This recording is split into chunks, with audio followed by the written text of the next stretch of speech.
looks like everything is starting up nicely right now. Okay.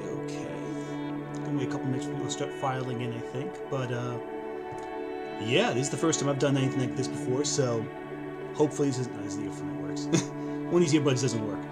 So, yeah, this is my first of these attempts. We'll see how it goes. If this is successful, then maybe we'll keep doing it. But for now, how's everyone's evenings going? Everyone doing all right?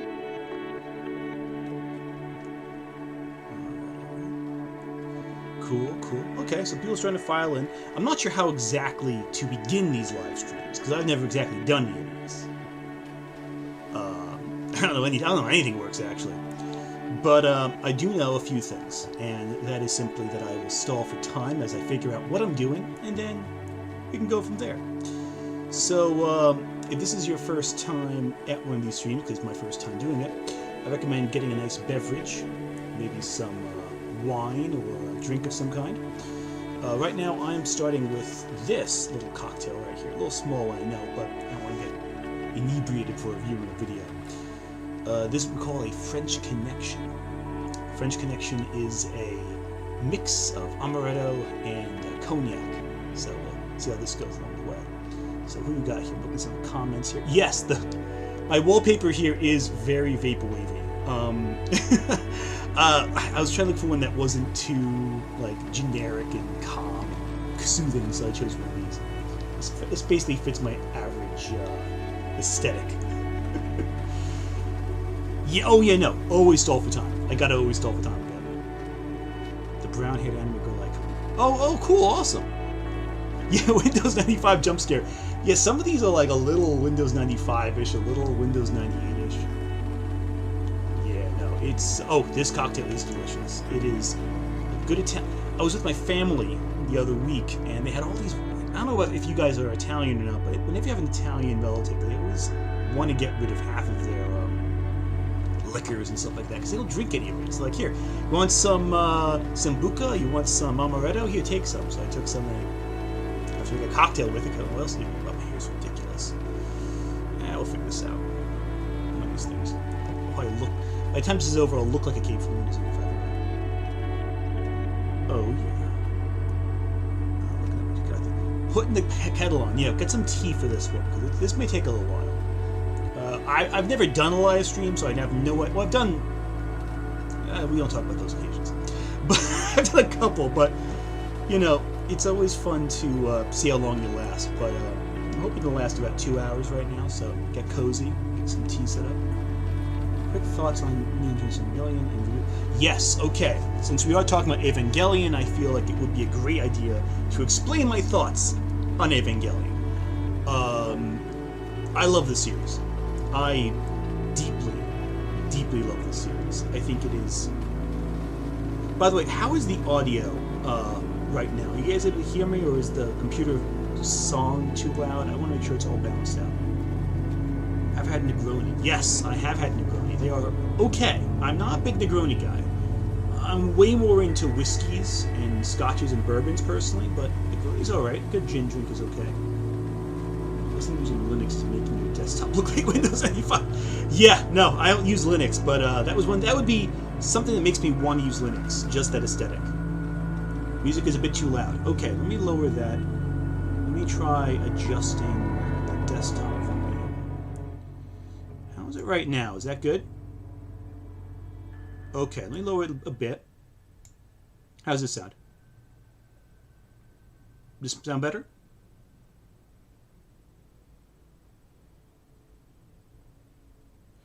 Alright, does the music sound better right now, or is it more balanced? Okay, excellent.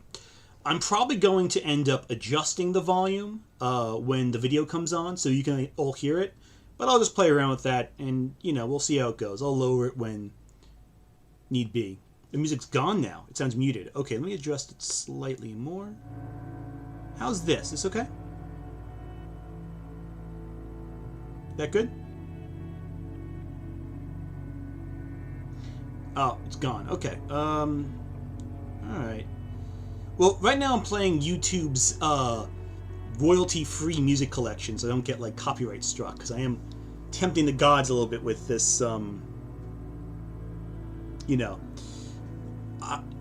Again, if we're talking drink, I'm not a fan. Oh, well, there you go. Good Irish stereotype. Guinness is... I love Guinness. Guinness is one of my all-time favorite beers. Any bar you go to that serves Guinness, I'm always down for that. Alright, excellent. So everything looks good. Okay, so before we get started, I think it is fair we discuss Evangelion and Rebuild. I think it's a good place to start in a place like this and get me nice and cozy into the discussion. Have a little bit of this... Oh, cheers, by the way, if you're having a beverage. So, oh, it is nice. It has a nutty taste to it. Evangelion is, to this day, my all-time favorite anime. I adore this series deeply. I think it is one of the most profoundly, wonderfully written anime of all time, personally. I am not saying it is the best anime for everyone, but I will say it is my personal favorite anime. I think it is... The characters are terrifically written. I think they are components of the anime that, as time goes on, have aged poorly, and other elements that have aged even better. Especially as anime has fallen on a lot of stereotypes and cliches. Not to say all anime are stereotypical and cliche, but I'm saying a lot of anime do fall back on tropes that are familiar to the audience. You know, I'm working right now on a video about fan service, and one thing I noticed was that a lot of them, from season to season, one series ends and then the next season starts and there's a show just like it next season, so you have a continual thread of similar stuff. Eva, I feel, is a throwback to stuff that was popular in the 70s when Anna was like much younger, but it's also because of the place mecha anime was in the 90s, it felt refreshing then. And because of the tropes deconstructed, the characterization, the elements of a really, you know, I would say Shinji Ikari is a lot like Amuro Ray from Gundam. You know, a very traumatized person, not someone you're supposed to look up to, someone you're supposed to maybe even dislike a little. With Eva, though, it did take the Mazinger Z approach, where there are monsters and there's robots, super robots, and all that kind of stuff. But actually, Eva's more of a kaiju series than a monster series, I'd say. But who knows? Anyway, I'm getting sidetracked. I can ramble on about Evangelion for hours and hours and hours. Anyone who's ever listened to me in real life can attest to. But the thing with Eva is, I think that the original series is fantastic. It is a series, though, that does not hold your hand. It is a series that, at a certain point in time, you're watching it and you go, well, what does deconstruction mean? Okay, that's a good point. Good question. Deconstruction is a term that's thrown around a lot. Basically, what it does is it takes the tropes of a fictional genre, of a mainstream genre sometimes, and goes, okay, so why do these things work? What are the elements that are needed for this trope to function?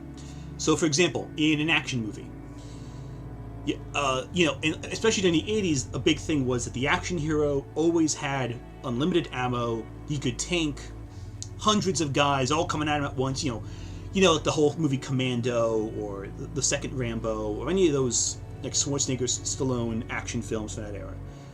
The hero could fight, blow things away, etc. Now, deconstruction, that would be Die Hard, where the hero does not have unlimited ammo. He doesn't even have shoes. He's way in over his head. Every fight almost kills him.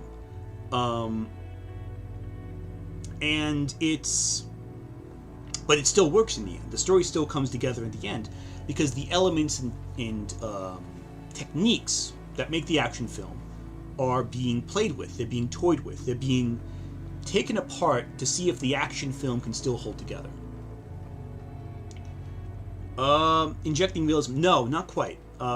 It's not really injecting realism. It's more taking apart the specific tropes of the story and going, okay, so here's this thing that all action films have. It could be realistic, it could be fantastical, it doesn't really matter. It's just simply you're taking the components of story and you're removing them one by one and seeing if the story still works and how the other parts of the story fall in on each other. you're seeing why the narrative tropes function and how the story functions without them, if that makes sense. I say Eva isn't really about a deconstruction of the genre so much as taking the tropes and archetypes of it and treating it with a much more realistic than expected. Well, I think to an extent you're correct when it comes to trauma and psychological pain from an event. That is something Evangelion does extremely well. It takes that realism and inserts it in. The emotional strain of it all. I would not say, though, that the mass production Evas turning into giant big-lipped floating rays is very realistic, though. Nor are some of the angels themselves, or the Evangelions, or a lot of the components, actually. But they are elements of realism there, I do agree there. What episode that shit from Misato from? So that shot is actually, I believe, from episode 4 of Evangelion. The one where Shinji goes on his journey of existential dread and leaves in the train station. I think this shot is specifically the shot when the train leaves and you think Shinji's leaving for good from Tokyo 3. And Misato looks up and she realizes Shinji's still there. I'm pretty sure that's that shot, but I'm not sure. I did not make this wallpaper, so I don't know for certain. What else we got here? I'm going to respond to a few more comments, and then I'm going to start getting into the narrative of why this stream is happening, and give you some background on the specifics of this review. Oh, and rebuild as well. It's not the Ghibli episode. No, it's not that one. Watchmen. Yeah, Watchmen is a deconstruction of superheroes for that reason alone. It's still a superhero story at the end of the day, but you're taking the components that made it a superhero story and you're removing it. So superpowers, they're gone. Heroics, they're gone. You know, the moral rights of the heroes, they're gone. Everything is taken away, and you still have the murder mystery at the end of the day. Watchmen is not a deconstructed murder mystery, but it's a deconstructed superhero story, and that's important to note. I'm saying this, but retweet. Responding to you. Okay, so I'm going to respond to that. So Sebastian, hold that thought. I'm going to get to that. I'm going to get to the tweet that sparked this entire live stream. I'm going to get to that really quickly. I do want to give some background and rebuild, but I'm going to get to that. Okay. A lot of crazy stuff happens. Yeah, that is true. The effect it has on the characters is very realistic. The trauma is very realistic. Now, one thing I'm going to say right now is I have a very intense fondness for the original series. That fondness does not extend to Rebuild as much. I am not as big a fan of the Rebuild of Evangelion series. I feel that by boiling it down, I think Anno was in a much better place. I'm very happy that his mental health was better at that time. But I feel like the show becomes more an extension of the marketing arm of Evangelion. It becomes a little less about the trauma. There's still some intense moments. It's still great, but it's not... I don't love it the way I love the original, which I feel is a very imperfect series by its design, but I feel the imperfections really resonate more personally. Rebuild's more polished. The original's rougher. It's not as well made, but I think accordingly that makes it better, in my opinion, but I digress. Okay, so, end of Evangelion. I think it's an incredible ending. I think it works in complete conjunction with the original 2 episodes. I think in some ways it is Anno's middle finger to the people who demanded a different ending. But I think that End of Evangelion is profound. It is... Some of the visuals in that movie are so disturbing and so upsetting that to this day, I'm still struck by it. All right. The music's run thin, so that's my cue to start talking about the real reason why you're here. And that is let me just make sure I don't have anything. Go away. Okay, so, no, this one right here. Okay, so I'm going to bring up my Twitter, and I'm going to bring it over right here. So let's take a look right here. And can you see my Twitter? Just going to make sure. Okay, cool, excellent. I know it's a little hard to read, but I'm going to read it aloud. I'm going to maybe zoom in a little bit. Let me zoom in a bit. Right here. There we go. That should be good, right? You guys can see that? Excellent. So, now, I should say right now, I have no idea who RetroBlasting is. I don't know this guy. This is the first time I've ever seen his stuff for this video. I don't know who he is. I don't know what he wants. I don't know what he's about. I've only seen the first a little less than 10 minutes of one of his videos. And that is enough to make me want to do this entire video. I don't know what he wants. I don't know what his perspectives are. He could be a nice guy having a rough day. I don't know. I don't know the guy. But I do know how he responded to me and how it upset me. So, I was tagged in response to RetroBlasting's review of Evangelion. From my understanding, he's not a big anime fan. He has maybe seen a couple of things here and there. And I was asked, what are your thoughts? And, at the time, I think it was, in the morning maybe? Or I didn't have time to watch it. I was busy. I'd get around to it. So I ended up watching it that night. And I'm going to click on my response right here. So I was about a tenth of the way through. So I'm going to read my tweet right now, just verbatim. Okay, I'm about a tenth of the way in, and I can already tell I fundamentally disagree with this video's point. It feels like he assumes Evangelion is beloved because it deliberately tries to do a lot, rather than serves as something upon which meaning can be applied. And I think that's a very important distinction. I don't think Anno deliberately made a series that has all the meaning people apply to it. I think he did a lot of... I'm going to play some music while I'm going to replay that song while I'm talking, just so you have some audio here. I think Anno tried to do a lot. Obviously, he had a great vision in mind, but I think that Anno did not intend... For example, the religious imagery of Evangelion. And I'm sure the video is going to talk about this too. The religious imagery of Evangelion is entirely superficial.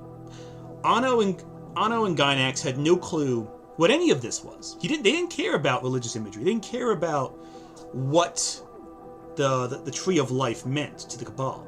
They just thought it looked cool, so they put it in. There's no deeper meaning in that sense. But other things like the psychology, the Freudian psychology, the references to science fiction works in the titles of his various episodes, that is deliberate and more intentional. Like the reference to the man who shouted love at the end of the world, something like that, at the top of his lungs, whatever. At the top, at the peak of the world. It was some title like that, and there's an episode named after that book. They use the word I, because the word for love in Japanese is I.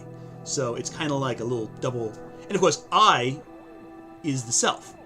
And the whole episode focuses on the ego and the sense of self-reflection. So there's a lot of elements at play that I think are really clever. Anyway, so I continue with my response, but RetroBlasting, a couple hours later, responds to this first tweet, which I'm going to read aloud verbatim right now. How about you finish the video before spouting off, or do you regularly come prematurely? In response to feedback to his video. I'm gonna let that sink in for a second there. I'm not typically the kind of person who responds asking about, bodily discharge when responding to reviews, but I guess RetroBlasting has a different perspective on what is acceptable to discuss when meeting someone for the first time than I do. What are you gonna do? So I said, hey, that's kind of rude, but I had another tweet that he responded to. The second tweet in my collection of tweets here is, that is to say, in response to meaning that can be applied to Evangelion, I say, that is to say, he acts as though no one is critical of the series by stress testing it. Okay, so I'm getting myself mixed up here.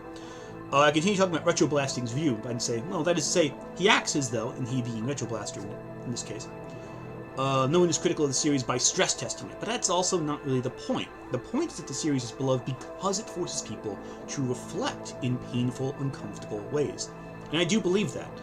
I think a lot of people who don't like Evangelion, who have trouble with it, don't enjoy confronting characters who are reflective of themselves in some way, who in many ways may reflect the worst parts of themselves. It's not pleasant, it's not fun to have to confront your own inner demons and go, hey, maybe this says something about me.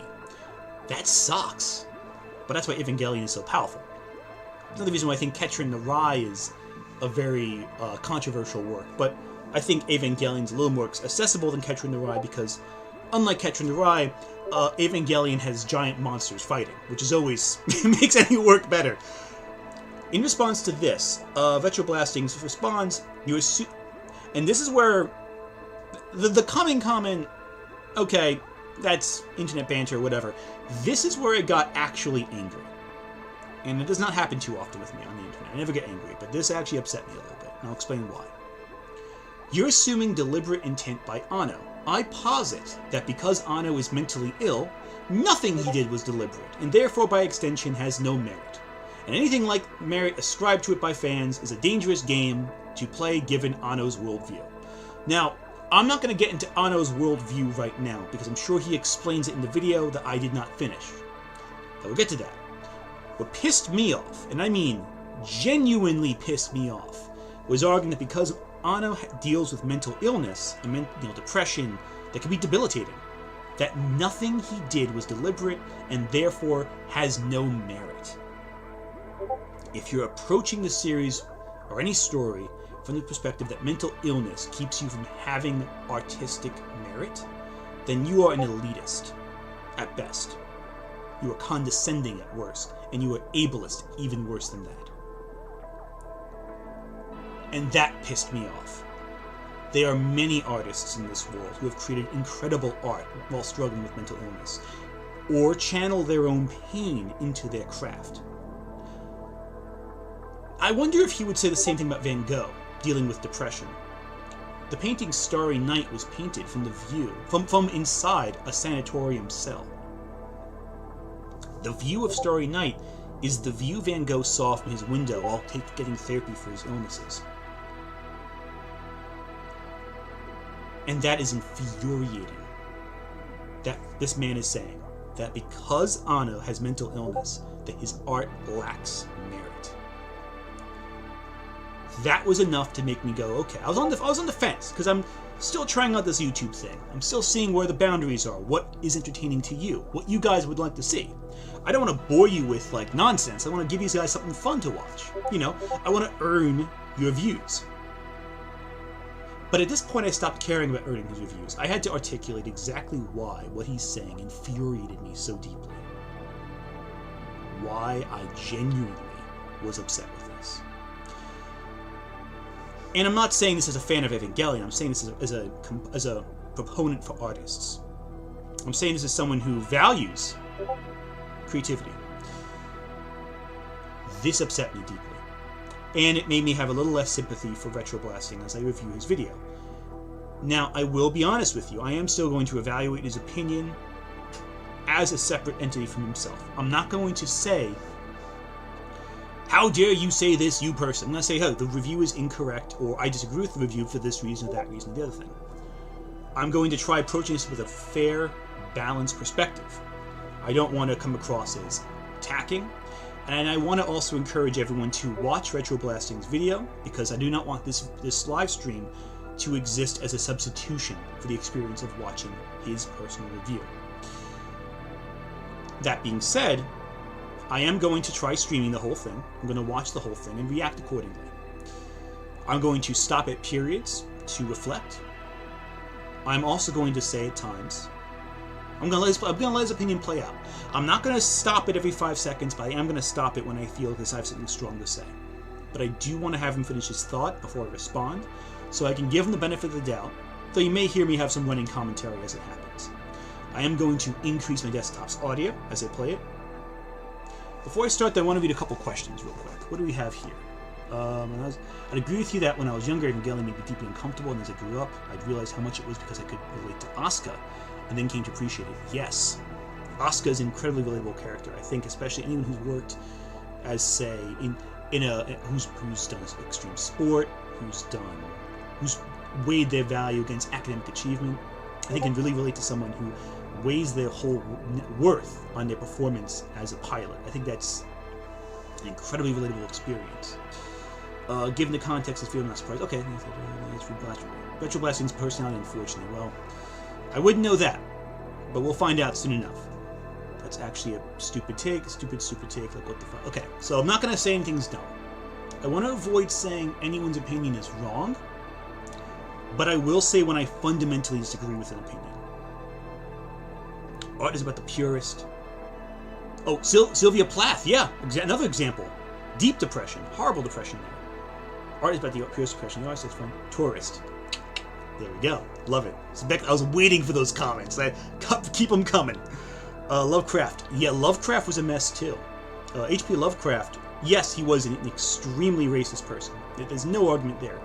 But he dealt with debilitating anxiety. He was afraid of air conditioners. Imagine, and he lived in New York for a while. I mean, he's famously lived in Massachusetts, but when he married his wife, interesting enough, was actually a Jewish woman, which is very interesting considering his bigotries otherwise. When he was living in New York, he was so terrified of his environment. Yeah. Anyway. I gotta go. Yeah. So this will be archived. This entire stream will be available to view after the fact, so you can watch it if you have to leave now. You can come back later and watch the rest. Now, enough of me talking. I'm gonna turn off the music, and I'm gonna actually zoom out because I do not want to have a deal with that later. And say I don't like okay, it. that's exactly where I left actually right there. 9 minutes 24 seconds. So when we get to the 9 minute and 24 second point, that is where we have gone to where I've watched the video in the first place. So I'm going to get to the beginning right here. And all right, any last comments before I get started? His fans come after you. It's possible his fans might come after me, but you know what? I've had worse in my life than having a few fans dislike me. Okay. Let's get started. Two dear friends. Okay, that's valid. For almost 12 years now, this channel has confronted properties and franchises held dear by children of the 1980s and 90s. That includes a good number of animated shows, with more of those videos in development as I speak. What's sometimes difficult to explain to people who don't create video infotainment is when your personal interests fuel the content you make. Before you know it, your interests that used to be escapes from the daily grind have become the very work that wears you out. That's not to say you end up hating your interests. Far from. What it does accomplish, however, is conditioning my mind to remain in work mode on some level when these movies are on, or when these toys are in front of me. It becomes tough to disconnect and actually relax. In the process of looking for some new pastime that included my love of genre storytelling, while also being something I wouldn't immediately think of as work or want to make into new video content, diversions that would allow me to truly disconnect and rest, I decided it was time to get more familiar with anime. Okay, I want to pause right here. Yeah, I agree with this point right here. As someone who's worked in the entertainment industry, let me rephrase that. Who has written about the entertainment industry. I've not worked in it. I'm not. Well, actually, that's another story. I don't know if the non-disclosure agreements have sealed on that one. But no, I mean, yeah, if your job is responding to media, it can be exhausting. That's why I always try watching dumb stuff all the time. I love watching goofy movies that have no value whatsoever. I was watching Highlander the other night. I love that movie. It's so goofy, but your brain turns off a bit. You don't have to think too hard. But, you know, yeah, if you're critically analyzing film, it can be a lot. Anyway, back to the stream. Yes, in the 1980s I loved Voltron, Tranzor Z, and knew of Robotech. But in the 80s we had no idea these were edits of the Japanese anime series known as Beast King Go Lion, Mazinger Z, and Super Dimension Fortress Macross. Back then the smokescreen was very much in place, and these seemed like uniquely styled cartoons with superior animation amongst all the other fare on Incredible TV. animation. And yeah, in the 1990s as a teenager with friends on Friday night, we'd come back to someone's house with a stack of rented VHS tapes that often included films such as 12 Monkeys, Fargo, The Usual Suspects, or this movie making the rounds called Ghost in the Shell. Japanimation, as it was known back then, was breaking out, and films like Akira were mentioned often while we watched Ninja Scroll on repeat. But as much as I admired anime like any other genre, being an eventual film student, I was watching more classics and Hong Kong action cinema than Japanimation at the time. Yes, I went to the theater with friends to see what all the hoopla was about with some movie called Princess Mononoke, and I would discover my favorite animated feature film of all time right out of college. It was a subtitled VHS copy of a film from the maker of Princess Mononoke, a story called Spirited Away. And yes, this was before the dubbed into English release was brought to American theaters. Beyond that, however, anime was a series of names I'd heard in conversations for decades but had never really looked into. Titles like Ranma 1/2, Appleseed, Bubblegum Crisis, Mobile Suit Gundam. Okay, I'm not gonna lie. I gotta just pause something. You guys know about the James Summerton situation, right? How he ripped off all those journalists and LGBTQ writers. Apparently did a stream a while back where he was talking about reviewing the anime Ranma 1-2. You know, as an anime fan, he wanted to review Ranma 1-2. I've never heard a single human being called Ranma 1/2 that. 1/2 or Ranma half, sure, but Ranma 1-2? Like, come on. This has nothing to do with what he's talking about. I just thought it was funny. So I'm going to keep going with this. Dirty Pair, This is a good question, actually. What is genre fiction compared to regular fiction? As I define it, and other people have different definitions of this, but genre fiction is fiction predominantly influenced by the genre in which it exists. So fantasy, science fiction, romance, horror, the Western, comedy. Whereas regular fiction is more like the dramas, or nebulous sort of, doesn't really fit into any one specific genre kind of fiction. So Saltburn, even though it is gothic, would be an example of literary media. Anyway, that's a quick little explanation. Let's move on. Lupin, Tenchi Muyo, Dragon Ball Z, Cowboy Bebop, and so on. I had a list of names that had been rattling around in my memory for 20 years or more, but no clue what they were about. I felt this would be a good strategy for picking out shows to enjoy. Wait a second. Hang on a second here. So we have a list of anime DVDs, right? You got Patlabor, Perfect Blue, Macross, Akira, Cyber City Oedo 808, and Pet Girl. Right next to Cowboy Bebop and Ghost in the Shell. I love it. Love it. That is the anime experience in a nutshell. Having like high art next to like the goofiest stuff. Anyway, I digress. Be a journey into the unknown that would finally put faces with names, so to speak. So I made my choice with the name of a series I'd heard mentioned the most over the past 25 years. This was going to be the beginning of a new way for me to relax when not making videos for the channel. I was excited. I'd found the solution. The Blu-ray set arrived and I began to watch what I hoped would be the first of many fun and relaxing anime series in my spare time. The series was Neon Genesis Evangelion. Well, that sounds like a you problem, buddy. Look, we all make mistakes, and believe me when I say this isn't the kind of mistake I wanted to make. So the next anime series I watch will be the relaxing one that I don't make a video about. Just when I thought I was out, they pulled me back in. Recommendation, buddy, if you want a relaxing anime, watch Azumanga Daioh. It's a really funny comedy anime from the 2000s. Or Nichijou, which is the more extreme version, I think, of Azumanga Daioh in a lot of ways. If you want relaxing, there's tons of other ones too. But I digress. I'm getting sidetracked.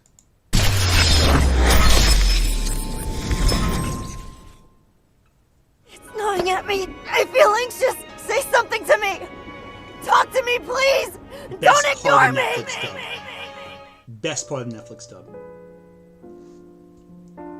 Not that scene, but, you know, Casey's... Having only recently completed the longest video in the history of this channel, I had every intention to take it easy for a while with smaller, less intense videos and center myself again. Never in my wildest expectations would I have believed a piece of media I have no history with whatsoever would demand a response. A response I desperately hoped would already be on YouTube. In fact, I spent many hours searching for that response. I consumed every shred of content about Evangelion on YouTube. From the endless videos lavishing this series with unrestrained praise, to the few outliers who had the courage to say this story wasn't famous but infamous. In doing so, I did learn without question that Evangelion's reputation as a contender for the most worshipped anime isn't an exaggeration. There was no shortage of varieties to which this production has been complimented by its fans, ranging from your run-of-the-mill, I relate to this story's emotions so much, fanboy feels vids, to full-on Ivy League grade attempts to academically validate Evangelion as a work of existential genius. Evangelion has, by many of its fans, been vehemently labeled high art. Others call out its compelling storytelling. Others call it a masterful exercise in self-exploration by the series' creator of his own philosophical perspectives on existence. Others say that Evangelion is definitively a deliberate metatextual deconstruction of both anime and the mecha subgenre, while others claim it is an allegory steeped in Christian iconography, using this profound symbolism to create a narrative rich in deliberate subtext. Others say Evangelion is mecha anime used as a mirror, held up to anime fans and the anime industry in an attempt to teach fans the importance of not letting escapism consume them from reality, and warn the anime industry that it needs to steer away from its own creative stagnation. I think... Okay, how many of those did I say at the beginning of the stream? I mean, I forgot he said, listened to all those out. Like, yeah, he kind of read us like a fiddle in that sense. But no, like, it's because this is the reading that people have of the series. Do I believe that Hideaki Anno conceived of all these interpretations simultaneously when making Evangelion? No, I don't believe he intentionally did all that. I think he couldn't help but do that. Often, meaning in art is ascribed after its creation, right? I'm saying we like I'm some big artist, but like artists have been said many times that, you know, they have intentionality in like the editing and the revamping of the story, but often meaning is relayed without intention. I always think of George Romero with Night of the Living Dead. He insisted until his dying day that the reason why he casted a black actor in the lead role of Night of the Living Dead was because he was the best guy to show up to the audition. And as they were finishing the film, and they put the film in the back of their car, they were driving to distribute the film, when on the radio they heard that MLK had just passed away, had just been assassinated. Meaning was put upon that film. It was not intentional. It was prescribed to the film.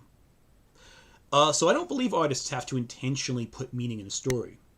And you can apply any number of meaning to a narrative.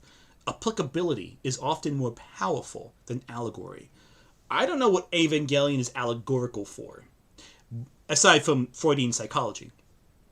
But I do know that it is one of the most applicable anime of all time because of the deeply personal place from which Anno drew when making it, is in my opinion. Yeah, so there you go. Yes, I am live, Miracle Man. I saw your comment there. But I'm not letting you get away with that. Anyway, quite often, the reason artists will give certain choices will change over time. Yes, entirely true. People will sometimes be more reflective, and it's not always like someone exaggerating their story. Sometimes the artist doesn't know what's affecting them. You know, an artist in the '60s, most artists during the '60s and '70s were affected by Vietnam in some way. But if you ask them about it, they wouldn't intentionally be making a Vietnam film. It was just the war was their life. So, of course, it's going to feed into their work. Anyway, I'm getting a little sidetracked. Let's keep going. I think it goes without saying that a series cannot be all of these things simultaneously, no matter how perfect its devotees believe it to be. What can be said with certainty is that all fans of Evangelion think they know exactly what the meaning of the series is, while refusing to admit no two individuals can agree on the exact meaning itself. Every one of Evangelion's fans seems ready to fight any and every voice of dissent, but through their own varied content they reveal they are a large, loud group that have no idea what they're fighting for. Let's see that I don't like. I don't like that. I don't like it how you criticize the fans. I think that's very frustrating to watch because you're basically saying that no one knows what Evangelion's about, but they're all arguing over it. Well, you know, how do you know? Because everyone has their own interpretation. Are you saying that everyone's interpretation is invalid? You have to argue that interpretation specifically. A story like Evangelion, again, like I said, is very applicable. It is not allegorical. You apply meaning to it. There's a famous Tolkien quote from one of the prefaces to Lord of the Rings, where he says he hates allegory in all of its forms, but then praises applicability. And that Tolkien will argue, I didn't write Lord of the Rings based on World War II, but you can easily apply World War II themes to Lord of the Rings. The book's not about that, but you can apply it. Again, I think by saying what is the singular meaning of Evangelion, you are doing it wrong. It's not one meaning. It's several different meanings to different people because the way the art is designed, people can interpret it in different ways. I think that's a more interesting conversation than finding the one meaning. It's saying, hey, what did this art mean to you, the audience? Because once a work of art is out there, it's out there. It no longer belongs to the director solely. It is the interpretation of the audience. And their interpretation, they can argue it. If the argument is poorly phrased, you can argue against it. But it's still an interpretation. Anyway, that's on my soapbox about, what have you. Tolkien had a worship and fellowship. Yes, that is the one I'm referring to. I'm not doing it correctly. It doesn't like allegory, but he does like applicability. Yeah, they can apply whatever meaning they want. I mean, some are better than others, and I'll argue if I disagree. But you can still, your opinion's valid. And what does criticizing the fans have to do with the work? Nothing. It has nothing to do with the work. And that's why I took issue with this. Anyway. Let's take pronunciation as the merest of examples. You may have noticed I've been pronouncing Evangelion with a hard E at the front, but I'm using a hard G in the middle despite the word angel being the central word of the title. I've done this up until this point to see how many Ava fans' heads have exploded already. Many fans of this series argue the word should be pronounced Ava. Like Ava Gardner, whose name started with an A and not an E, but whatever. So according to a lot of the fans, the word should be Evangelion, but it isn't agreed on. Neon Genesis Evangelion. Love 1 hour photo. These are probably the same Supposedly people that was who one of think his own this figures, word I'm not should sure. be pronounced like the peanut butter, even though it stands for graphics interchange format. And their defense of this is citing the original programmer's pronunciation. But you know what a programmer is good at? Programming. You know what programmers don't have degrees in? Writing. Similarly, Evangelion creator Hideo... Okay. As someone who's worked in marketing for many years, I can absolutely assure you, programmers do not have a degree in writing, though many of them think they can. I'm just saying, any programmers listening, you know I'm right. Let the writers write. Okay, I digress. Hideaki Anno is an animator, not a language major, but hot damn, watch his fans fight it out in the mosh pit over how this word is pronounced. Okay. If you're gonna attack Anno for not knowing how words in different languages work, and you're not starting with third children, you're doing it wrong. Sele, okay, I'm gonna say it's Sele, because I grew up on the EDV dub.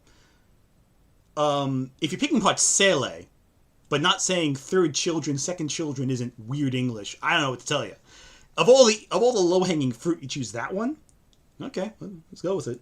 This is the name of the big bad secret society in the story I'll tell you about in a few minutes. The Japanese language version is something like Zele. In the original English dub of the series, it was pronounced Sele. In the latest English dub of the series, the word is pronounced Zila, which is the German pronunciation since it's a German word. And in the English dub of the Rebuild films, they're back to pronouncing it Sele. And with the endless arguments about which dub was superior and which pronunciations are acceptable versus which ones will get you put on some anime weeb forum blacklist, the entire culture of Evangelion fandom is a shambles pratfall of a community. What I find most interesting is twofold. One, all of their positions of admiration for Evangelion are couched in a stance of justifications. A cannon blast of fan gushing, word salads of the same praises parroted from other Evangelion fan reviews, and semantic smokescreens in the hopes that any critic will be too confused to parse their verbiage for the flaws in their approach, and instead take their comments at face value without question. And two, not a single positive reviewer I've seen in the many hours of watching these reviews and historical breakdowns of the series ever takes a position that confronts the material. And by that I don't necessarily mean aims to be critical or dislike the production, simply confronting the work in a manner that stress tests this allegedly perfect anime series and proves it is deserving of these merits. In other words, try to take their emotions out of it as much as possible. Ask me to objectively... I can assure you they never watched Trash Taste podcasts then. Of all the hours. Come on. I have been on Evangelion forums. They will shit talk the series until the sun goes down. I don't know what to tell you. I used to be back on the Ava Geeks forums back in the day under weird random names. Those guys would mess with the show constantly. tons of people criticize Evangelion. It is the most controversial anime for a reason. You go on TV Tropes once and you see hundreds of different pages of people saying, this show is amazing, this show is the worst. You know, not saying that yelling at Evangelion is controversial is one of the least controversial things about Evangelion. Quite honestly, saying it's controversial, yeah. And if you're watching Evangelion fans and their reviews of the show, yeah, they're gonna like it. Because they're fans of it. Anyway, I digress. Explain why I believe Lawrence of Arabia is an incredible feat of narrative filmmaking, and I can put the screws to it rather than pull the fanboy Hadouken of emotional pontification. David Lean's film will survive that level of scrutiny, even with its flaws laid bare. That's how solid a creation it is in film history. While, as I said, I have seen people bravely step forward and say, I don't like Evangelion, neither the many fans of the series nor those few detractors caught in their blinding wake have Alright, so we're past the point of when I stopped watching it. Actually, I think that YouTube might have got me a little past this, because I know he mentions Bennett the Sage's video shortly. I am aware Bennett the Sage did have an update a few years after his initial reviews. I do not agree with Bennett the Sage's opinion on Evangelion, or Akira, or Grave of the Fireflies for that matter. I respect his ability to make them, and I know he's a very well-respected figure in the anime community. I just don't agree with his perspectives on these classic animes. He's entitled to them. I also don't agree with his opinions on Genocyber, but that's a whole other discussion. And I do think he should have reviewed Violence Jack back in the day. I am still annoyed by that. But again, I digress. Yeah, saying that people haven't criticized Evangelion, if you're just basing your opinion on the video reviews that you see by people who've talked about Evangelion for years, then yeah, people who have talked about it for years are gonna like the show, or they're gonna really hate it. You gotta go back 10, 15, 20 years ago in the written forums, and actually closer to 30 years ago. Wow, oh god. You know, Evangelion is almost as old now as Lawrence of Arabia, the film you loved. It was when Evangelion came out. Like, I think maybe, what was it, 50s, 60s? So, 40, 50 years? 30 years? Yeah. So, if Evangelion's still around now, it's surviving the test of time, buddy. I'm just saying. Alright, let's keep going. Fronted the series, with the notable exception of anime YouTuber Bennett the Sage's brutally honest review. Frankly, I don't believe Evangelion's fans are brave enough to turn and face it, preferring to remain in a club where liking this thing makes them feel smart, and they don't want the curtain pulled back to reveal the wizard. And as for why its detractors haven't taken aim and fired effectively, I'm starting to believe it's because in order to do so, in the case of Evangelion, we find ourselves in the rare position of having to all but ignore the story of the series entirely and take aim at the creator himself, Hideaki Anno. Normally, I'm one to criticize the quality of the... I'm a little confused here. Let me go back a second. I want to make sure I heard him correctly with this one.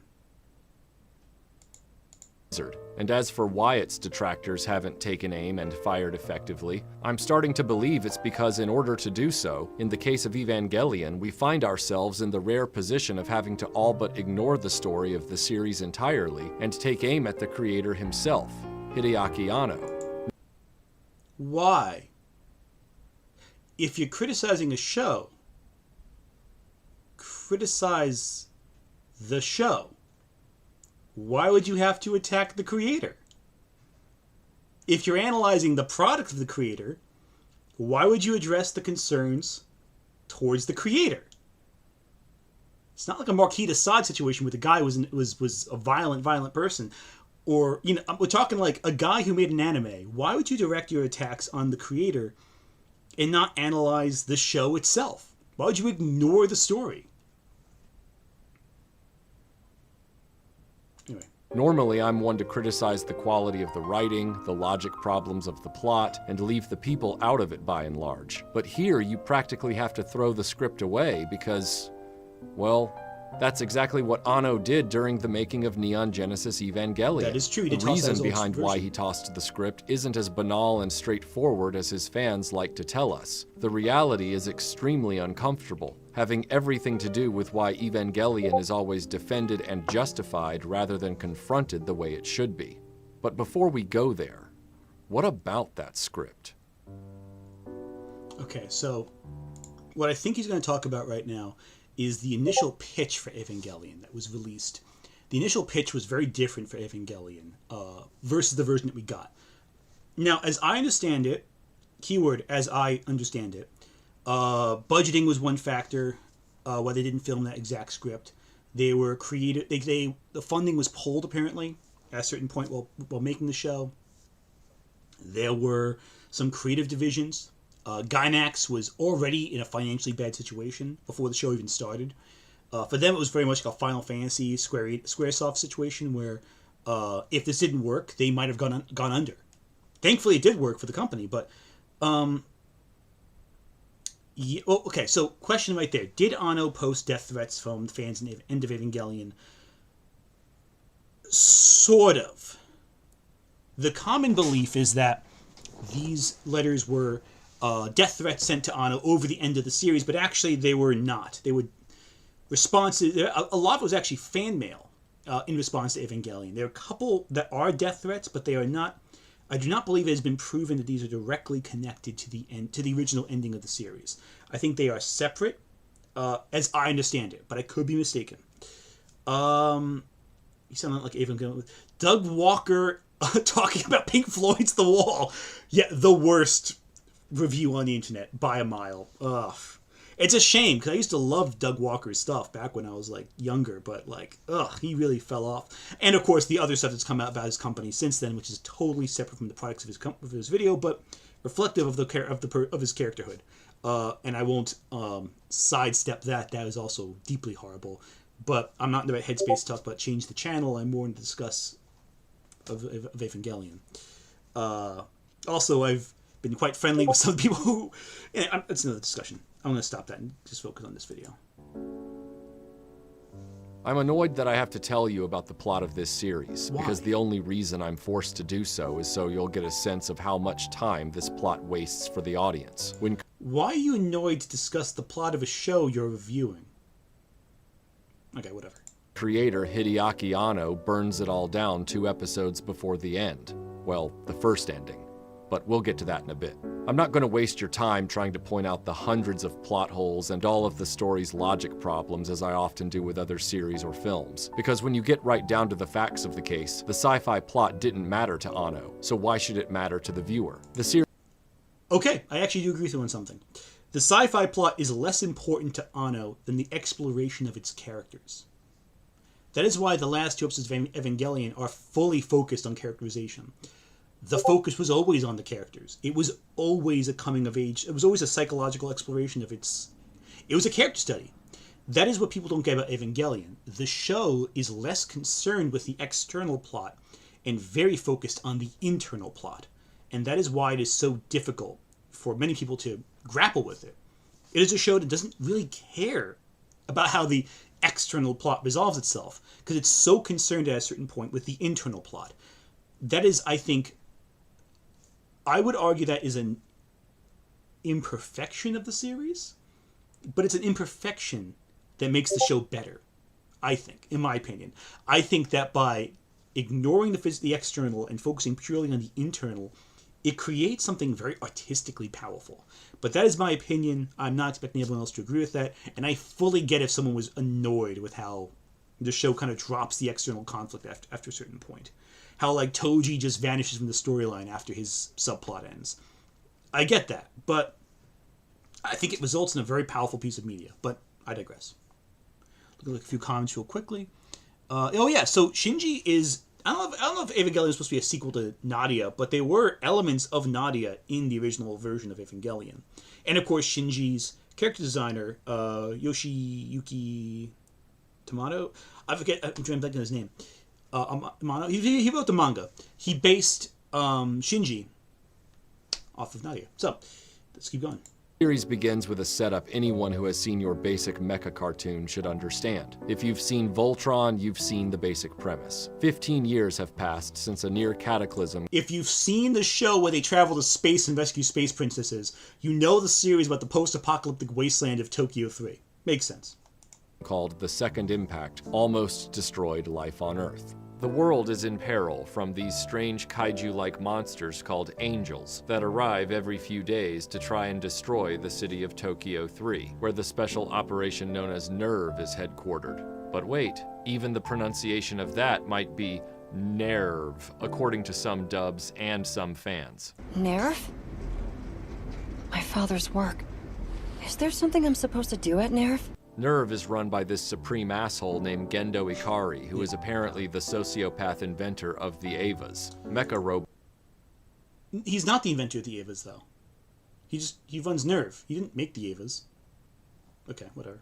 Bots that are partially biological and solely designed to combat the arriving angels. See, apparently way back in the past, this thing named Adam was sent to Earth to create life in the form of these angels. But because of some Google Maps screw-up, one of the aliens' other vessels, Lilith, accidentally crashed here too, what they call the first impact, even though Adam was literally the first, but again, whatever. Lilith was supposed to go to another world and create these things called humans. And because two of these things can't share a planet, and because Lilith's shutoff tool, called a Spear of Longinus, was lost in her own crash, Adam was forced to spear himself and remained in a kind of coma under Antarctica while Lilith populated the planet with people. Then somewhere along the way, a clandestine society called Zele, or Sele, or Zila, that secretly controls the fate of the world, using an ancient document called the Dead Sea Scrolls, not the actual Dead Sea Scrolls, that explains and predicts everything that has happened and will happen with Adam and Lilith, decided they needed to send a crew to Antarctica, led by Gendo, to attempt to fuse human DNA with this long dormant Adam entity. This causes the mass. It's not led by Gendo, though. It's led by Misato's dad. Because he dies. Also, most of this backstory is only acknowledged in the PlayStation 2 game. And even then, I wouldn't say this is an exact one-to-one of the PlayStation 2 game's files explanation of the plot. Or was it PSP? I forget. It was one of those consoles. Because it doesn't matter. None of this matters. None of this is relevant to the plot of Evangelion because no one cares where Adam came from or where Lilith came from unless you're like a complete lore nerd. The only thing that matters is that second impact happens. It destroys life. Half the planet is wiped off of the face of the Earth. And now to prevent a third impact, they have to stop the angels. The angels are, in essence, alternate versions of what humanity could be if their AT fields didn't separate them into individual beings, yes. But that's not really relevant. This is why I can't stand some of the lore dumps you see in like stories, because it's like, yeah, lore is important, but it's not always relevant to the conflicts of the characters. But again, what are you gonna do? What are you gonna do? All right, let's keep going. Massive cataclysm called the Second Impact, which Sele wanted to happen because it was predicted in those Dead Sea Scrolls or something. Billions of people die, the Earth's climate is in tatters, the angels are finally appearing because Zele awakened Adam, and they are hellbent at wiping out the humans so the Earth will finally be the planet it was always intended to be. Meanwhile, Zila... No, you're incorrect. They are not intent on destroying humanity. For the first several angels, they don't even acknowledge people until humans attack them first. What the angels want to do is reunite with Adam, that they think is under central dogma in the Geofront. They want to reunite with their creator in the same way that people want to come close to each other. But in coming close to each other, that results in pain. It's like one of the central tenets of the series, that the closer we come together, the more pain we cause each other in some ways. But again, that's a thematic element that is only directly spelled out in the third episode of the show, but what are you going to do? What are you going to do? has also located Lilith under the island of Japan in a vast spherical cavern. Naturally, scientists do what they always do. They nailed their creator to a cross, somehow, stabbed Adam's Spear of Longinus into it to keep it compliant and helpless, and started doing experiments on it involving its orange blood, which they named LCL, that seems to have been the original substance that created life on Earth. Thanks to those Dead Sea Scrolls they're taking at face value, they know exactly how many angels will appear before the third impact will occur, which is their ultimate goal. This Zele group's objective is to right the wrong of Lilith preventing Adam from bringing his form of life to Earth. And somehow the way they think they can correct that is by defeating the angels, making all human beings on Earth one singular collective life form through something they call the Human Instrumentality Project, and then merge Adam and Lilith so humans can become part of God. Alright, so you mixed a few steps up.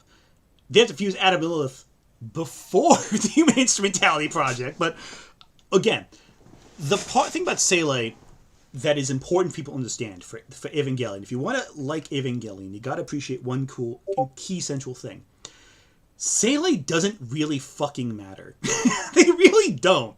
Yeah, this external plot is what drives the series, but it's not really about the external plot. It's about the characters, how they respond to this cosmic horror. It's like reading, again, using Lovecraft as an example, reading Lovecraft's Call of Cthulhu and going, yeah, you know, what's Cthulhu's backstory? How did he get here? Doesn't matter. What matters is he's there and he's causing pain. His existence creates nightmares for humanity.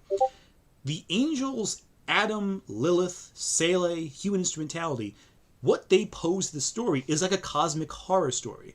They themselves, what makes them there, really doesn't matter. It's interesting, yes, from a lore perspective. It is interesting. I looked all this stuff up when I first watched Eva, obsessively to make it make sense. But my conclusion ultimately was, none of this matters. It does not matter to the focus of the series. The core conflict of the series is ultimately the human story in the face of cosmic horror, not the cosmic horror in face of the human story. If you're trying to make sense of a cosmic horror story, you're already doing it wrong. Because the less sense it makes, the more impactful it is upon its protagonists.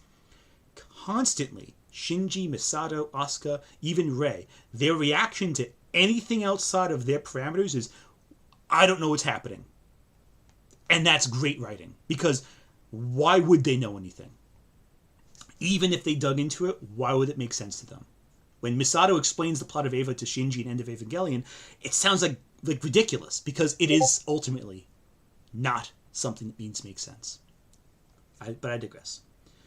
Cthulhu just wanted to get a big, the big city. Cthulhu wanted to wake up. He had a big sleep. He yawned a little, then he went back to bed. That's Call of Cthulhu. That's what Cthulhu's story hole is. In fairness, knowing the lore is hard since it's not in the show itself. Yeah, most of this is all from secondary information. It is not presented in the show by design.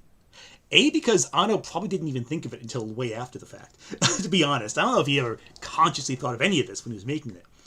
But B, it's like, yeah, it is like, why is Jean Jacket here from Nope? Jean Jacket is ultimately the catalyst that drives the narrative. But Jean Jacket itself, beyond the fact it's an animal, doesn't really matter. It is a catalyst. And I'm not saying that, like, I'm not dismissing writing. I'm not saying, it's an excuse for bad writing. I'm saying it's a function of the writing. Because the perspective is on the human characters. Why would the family in Nope know what Jean Jacket is? Why would the random scholars know Cthulhu? Why would Shinji, Misato, Rei, or Asuka know anything about... Well, Rei, different story, but everyone else, why would they know about what Lilith is? Why would they know about things that happened millions of years prior? Doesn't make any sense. Why would they care? Yeah, the origin of Michael Myers also. Again, Michael Myers' origin, the more you explain it, the less scary it gets. Anyway.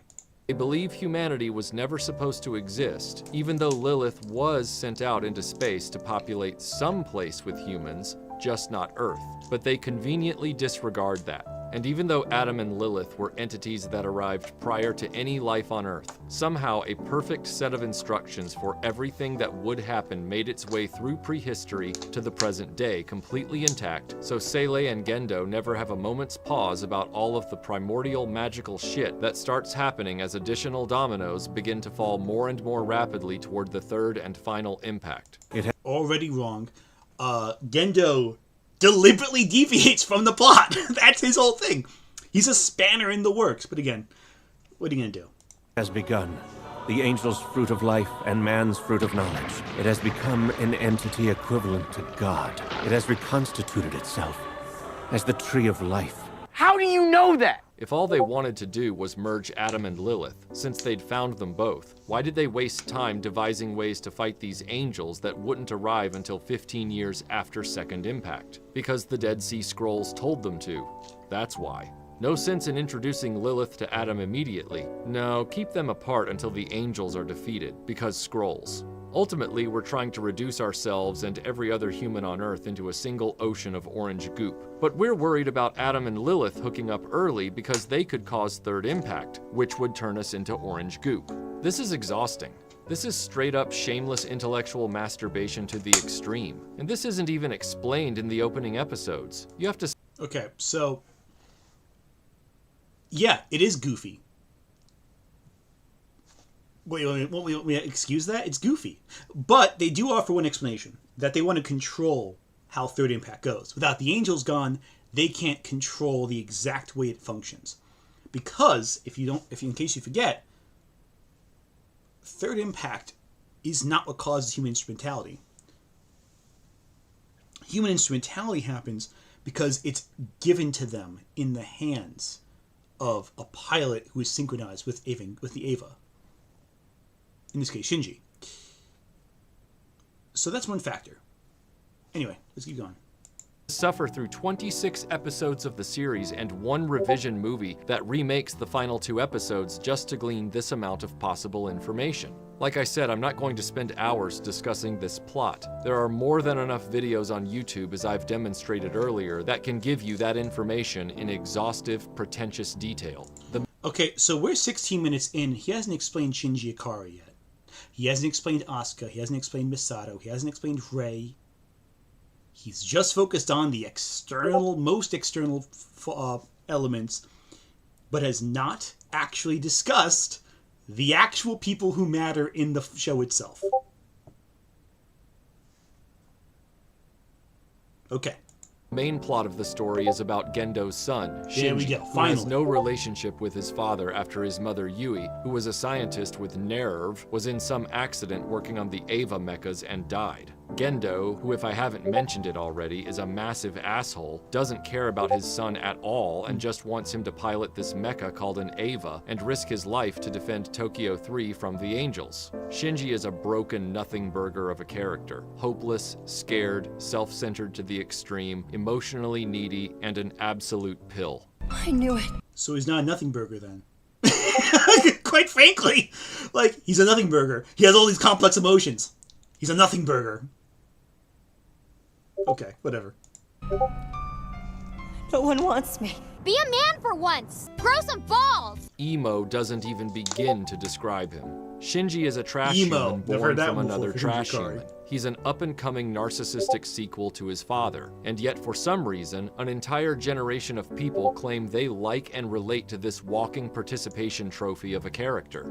Yes, it is the point that he is like his father. They both are the same person, essentially.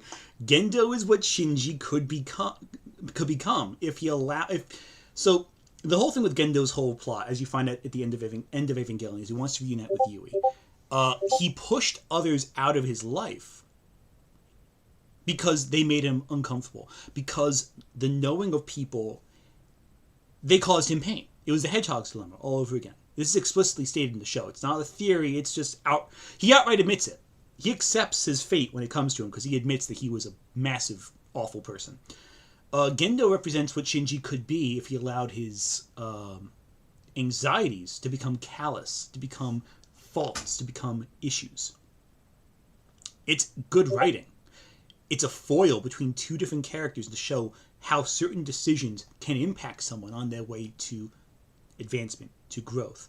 How selfishness can result in you wanting to destroy the world. In fact, Shinji does ultimately destroy the world, to an extent, at the end of Evangelion. Much like Gendo would destroy the world to be back with Yui. That is how it works. That is the narrative of the story. Okay, let's keep going. Shinji has no personality of his own beyond whimpering about being alone and crying about people not paying enough attention to him. I mean, I hate Gendo with a passion, but that doesn't make me love his son whatsoever. The world You forgot that Shinji is also a pervert, but we'll move on to that later. would be infinitely better off if both of them were put in a catapult and thrown into the sun. And yet somehow in this story, these two living devils are going to decide the fate of all life on Earth. That is, if anyone can get Shinji to pilot the Eva. I can't do this! So what happens if I tell you I've decided I don't want to pilot Unit 1? I never want to pilot in Ava again. Stand up! Okay, so there is a gap of 18 episodes between some of these shots. Yeah, episode 4, Shinji doesn't want to pilot the Eva because he's traumatized by it. Yeah, episode 1, he doesn't want to pilot the Eva because he just got there. Episode 19, he doesn't want to pilot the Eva because he just brutally beat the snot out of his best friend who was being driven by an Eva, and his dad forced him to do it. There is a period of time where Shinji is very fine with running into his Eva, and everyone always overlooks that. And by the time End of Eva happens, he just had to murder the only person who showed him love in his bare fingers. Yeah. He's not going to want to pilot the robot. It's a trauma machine for him. He doesn't want to pilot the robot at his lowest points in the narrative. He's missing a few key points of this criticism. I don't know why. We'll find out. No more. I want to die. Oh, by the way, this show will spoil every element of the original Evangelion series. I should have warned you that from the beginning. But if you're this far, well, there you go. Shinji gives up constantly, flat out refusing multiple times to pilot his mecha. His level of emotional damage goes beyond any reasonable protagonist in a genre film with this type of narrative. No! Okay, so let me actually address that. Any genre film of this narrative. Have you ever seen Come and See? Come and See is not a genre film. No, it is a war film, but it's not a war film. Come and See is a movie about a child who wants to be a soldier in World War II. He's a Russian village. He wants to fight the Nazis, whatever. That's the beginning of the film. The whole movie then breaks this child down until he's a broken shell of a human being. He's a very passive character. Shinji's not passive. Shinji actively makes choices in his narrative. He's forced to make different choices, but he still chooses. Come and See is about a very passive character who's forced along the path to his own self-destruction emotionally in the face of horrible, horrible adversity. Would you say that child, for facing the worsts of World War II, is bad? Am I saying Come and See is comparable to Evangelion in terms of disturbing quality? No. Come and See is one of the most disturbing films I've ever seen in my life. But, and I've seen a Serbian film. I think Come and See is way more disturbing. But, saying that he's passive is incorrect. He makes choices. He runs away from being a pilot. Constantly. That is a choice. A passive protagonist would just passively choose to do it without question. Not making the choice, where his father or Misada would make the choice for him, but he makes a choice, and that makes him an active character in the narrative. But again, that's good writing. What are you going to do? I don't want to! It's all too much. I cannot pilot this thing! Get in the Ava. No, I can't. I can't! I can't do Now this! he's recycling scenes again. I knew it. No one wants me.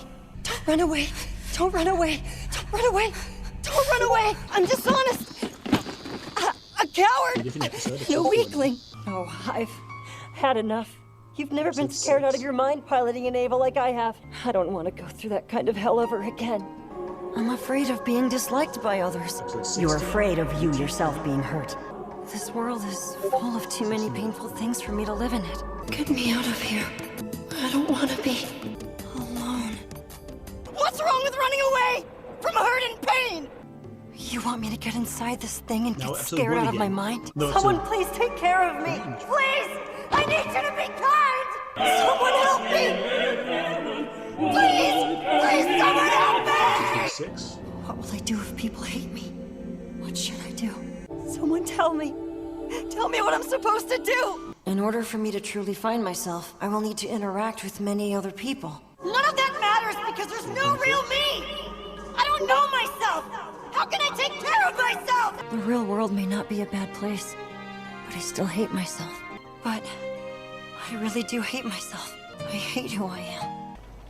Help me. End of Evangelion. Help me. Help me. I'm the lowest of the low. Stand up! Still end of Evangelion. No more. I want to die. A few minutes after the last scene. I don't want to do anything. No. I can't do it. I'm worthless. I can't help other people. I can't do anything. I'm useless. I feel anxious. Say something to me. Talk to me, please! Don't ignore me! Help me! You know, when you cut together scenes from across 26 episodes of a show, all the scenes, mind you, where he does this, into 1 minute, yeah, it looks like that's all he does. But these are actually scenes from across the entire series, chopped up into one montage, to create the impression that you're saying, oh, this is the whole show. What you don't see is Shinji cockily telling Asuka that, like, oh, you know, men's gotta do this, man. It's a men's job. You know, his casual misogyny right there showing. You don't see him snarking about Misato the entire time. There's some sarcasm from Shinji. He's got some sass in the first half of the show, especially, that he's just kind of ignoring to make a point about Shinji being pathetic and crying. And he does cry a lot. No one's going to argue otherwise. The biggest complaint about Evangelion is ultimately Shinji. He is the singular biggest point of criticism of this show. If you don't like Shinji, you're going to be either have a rough time or you're going to have a great time watching him suffer. One of the two. There's no middle ground. But that being said, though, he says a nothing burger by hyper-focusing on one character trait to the exclusion of all the other character traits. I wonder why. Please! Asuka, you're the only one for me! No one understands me. You understood nothing. I thought the world was free of pain. That's the point. No one wants me. That's why everybody should die. Everybody would be the same even if I wasn't here. Nothing would change. That's why everybody should die. Not enough credit goes to the Netflix dub for Shinji. Terrific performance. The best part of the Netflix dub by far is Shinji. You've never really loved anybody! Here, help secure some food for us. No, I've never done it before. Including Rebuild as well? I can't do it. It's a very different thing to criticize than the original series. I'll say for the record, before we carry on, I hate this boy. I'm nothing but content for him, and I'm furious he's got on this show. Some people see this as... Now, let me point one thing out, too, before you criticize me for saying, oh, how dare you dislike something I like. No, you're allowed to dislike Shinji. He's a very problematic character. He's a mess. He's a character that people cannot stand for very good reasons. Even though I think that his criticisms specifically are oversimplifying the character. If you don't like Shinji, that's fine. You're allowed not to like the character. That's how fiction works. If this character does not work for you, okay. Don't watch the show. That's okay, I tell you. You'll know very quickly if you want to punch Shinji into the moon. If you don't like the character, don't watch it. No one's forcing you to watch a show with a character you can't stand. But if you do like him, I personally think Shinji's a very interesting character. He is not my favorite character in the show, but I think he's a very compelling protagonist because of his flaws. Only problem is people think that flaws have to be fun. They have to be a dark, edgy hero who, like the Punisher. They can't be someone who's profoundly depressed and profoundly over his head and dealing with cosmic horror and never given the time to even communicate with someone else. The closest person he has is Asuka, who bullies him constantly. But again, I digress. Yet again some kind of justification of the brilliance of Evangelion, because they claim to relate to this 14-year-old boy's uncertainty and desperate feelings of isolation and worthlessness. And that's asserted by Evangelion fans even after we've seen him attempt to quit many times, resulting in his fellow comrades getting horribly wounded because he wouldn't step up and do what was necessary at crucial moments, admit he only fights this war to earn praise. Listening to my father praise me just now, maybe the reason I pilot the Eva is because I want to hear my father say stuff like that to me. That's the reason you pilot an Eva? You really are a dummy. Attempts to murder the very people he demands affection from, and just wants everyone around him to make him their #1 priority. There is absolutely no reason to root for this character, despite how mean his father... You're really putting a few key plot points between these two plot points, aren't you? The reason why he doesn't want to pilot the Eva at that point in episode 19 is because he just basically thinks he almost murdered one of his good friends. He doesn't quite murder him, but he almost does. He loses an arm and a leg. He pulls a Edward Elric on the guy, essentially. Yeah, he's not going to pilot the Eva. And he only does go back in the Eva because his friends are being hurt. and he realizes he's the only one who can, like, stop this. Yeah. His actions have consequences, negative ones that affect everyone around him. That's good writing. A character's consequence. If Shinji didn't want to pilot the Eva, and then there was no real lasting consequence for his actions, if it didn't cause him or those around him intense pain as a result of his action, that would be bad writing. The fact that Shinji does act, justifiably to an extent, but his actions still have consequences that hurt those around him, and then he has to deal with those consequences. That's good writing. His disassociation from that trauma is good writing. Because how else would a 14-year-old boy react to frickin' cosmic horror? And again, I'm not saying necessarily that he is wrong for asking these questions. A lot of people feel the same way. You're allowed not like Shinji, that's fine. But if you're judging the show based on the metrics of his writing, why are you only acknowledging how much you dislike Shinji? The video is more than halfway through, and you've only talked about not liking Shinji. And hey, you don't have to like him. He's not a likable character. He's meant to be criticized. Some Evangelion fans love the character and deeply empathize with him. Others detest him. I feel like I'm in the middle somewhere. I think he's a very interesting character. There are components of his character that I think are relatable, and there are other components that I find personally horrific and repulsive. That is the point of the character, I think, in my opinion. You are supposed to like him to an extent, and then in feeling sympathy for him when he acts in his worst moments. He didn't actually mention the whole coma scene. That, I think, is way worse than everything else he does. That's one of the worst things he does in the whole series. At his lowest point, yes, but it's still horrible. And that's one of the reasons why I think the manga is actually less effective as a work. Because it's very clear the manga tries to amp up his more tougher elements, his more assertiveness. They try to make Shinji more of a hero. And in doing so, they actually reduce some of the complexities of the work. I think the manga is still a very compelling work. I have most of it on my shelf back there. But by making Shinji more heroic in the manga, it actually, in a way that's more crowd-pleasing, it actually does weaken the work as a collective whole. But I digress. Father has been to him, and yet a generation of Western anime fans see Shinji as their representative in this story. Here's the thing. All of us have experienced trauma of one form or another, and all of us have had bad people do bad things to us in our lives. But I would rather die than ever accept Shinji as my representative for buying groceries, to say nothing of considering him to represent me in a desperate battle against incredible odds. And look, it isn't wrong to feel weak or feel scared or have doubts, but going so far as to see yourself as Shinji Ikari, a character that allows his fears to utterly cripple and control him, that allows his insecurities to torment and abuse the people around him, that's not profound. That's pathetic. You're missing the point. Profoundly. People don't want to relate to Shinji. They are compelled to relate to Shinji. Because Shinji is their worst aspects made abundantly clear. You are not supposed to want to be Shinji. You are supposed to think, oh God, if I was in a situation, would I do any different? You would want to do different. You would want to be the hero. You'd want to be the champion. But the horrifying element of Shinji Ikari is that most people, if they were put in a situation, they would be even worse. And that is why he is so compelling of a character. He is not the character you want to be. He is the character that you will be. And that's why it's horrible and great. Relating is not a choice. Relating is sometimes a necessity. It is a cruel, uncomfortable reality that a show will force you to realize, oh God, this would be me in this situation, and I don't like it.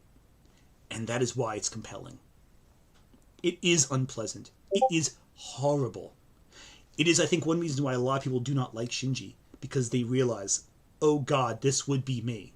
It's not me. I personally will relate to Asuka and Misato. And that's also bad, but for totally different reasons. But Shinji is a character who, if you relate to, it is not by choice. It is because, oh God, this would be me. And that is bad. That is why. He is a cautionary tale, more so than anything else. He is not a hero to aspire to. He is the hero that you will be. And by hero, I mean protagonist. Anyway. In situations like these, I don't know how to respond or act. Smiling would be a good start. Oh, no, he didn't. This character is bad, and you should objectively feel bad about yourself if you hold him up as an example for your own life. Exactly. That is the point. Oh, no, You just got to the point of the Heroes character. have their doubts in stories all the time, whether we're talking about Luke Skywalker from Star Wars or Hikaru in Macross. Luke Skywalker found out his father was a piece of shit too, and Hikaru wouldn't stop pining for Min-May. But neither of these characters, despite preferring a different set of circumstances for their lives, ever shirked their responsibilities. No Unless you mean The Last Jedi. Oh! Sorry, couldn't resist that one. matter how unfair or inconvenient. They pushed through adversity, both external and internal, and found the strength to do what needed to be done. Why don't you take a look around? You know what's about to happen, what they're up against. They could use a good pilot like you. You're turning your back on them. I can't stand around doing nothing. I've got to do my part. Oh, I've had enough.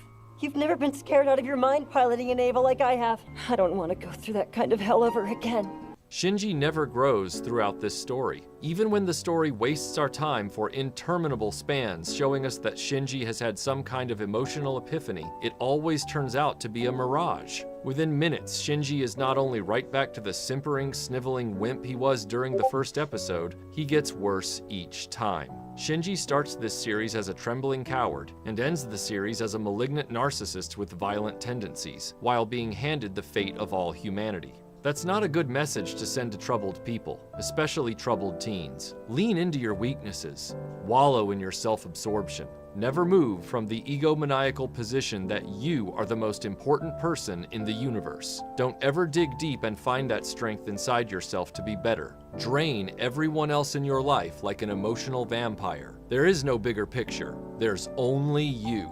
And we wonder why the children of the 21st century are so enslaved to their individual feelings and obsessed with the nature of their personal identities at the expense of everything else. Because shows like Evangelion came along and told them all of this is totally valid. And that doesn't begin to cover the— Oh yeah, no, that's it. If you crack the code on the problems of millennials, it's Evangelion.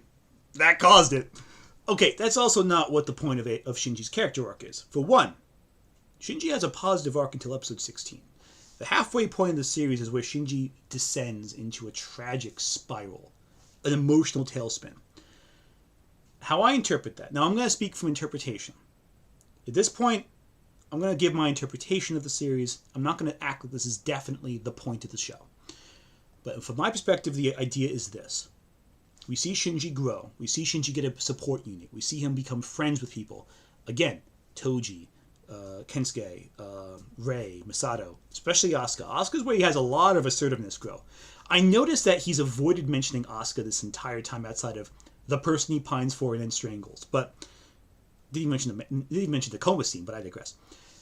The moment these support systems are stripped from him, he collapses because he values his essence on other people. He cements his sense of self-worth to those around him. This is explicitly said in many of the Hell train sequences. When Toji's gone, he refuses to pilot for the first time in like a dozen episodes. When Asuka is horribly tortured, he starts to tailspin even further. Rei 2's gone, tailspins further. When he has to kill Kaoru, the one person who's shown him love, he reaches his lowest point.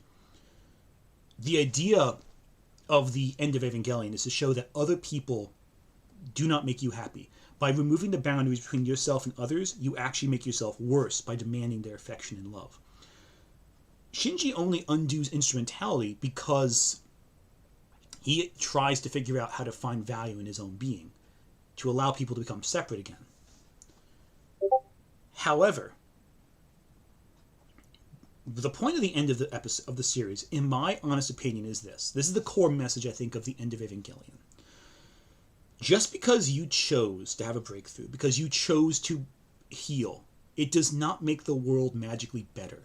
It does not undo the damage you've done. You have to deal with the consequences of your actions. And others still have the right to be repulsed by you. But maybe if you're lucky, someone can show you love and affection. Maybe. That is why Evangelion, I think, is very profound. It is a show that, in my personal interpretation of the show, deals with mental health in a very intelligent way. You can improve. But that does not mean the world around you will, or will ever forgive you for what you did. And that is profound and powerful, I think. The rest of this plot, which involves a heartless man in Gendo who will use up anyone and everyone, including his son, as well as sleeping with a co-worker and eventually that woman's own daughter after he drives the mother to suicide. By the way, he ultimately murders the daughter as well. That shouldn't come as a surprise.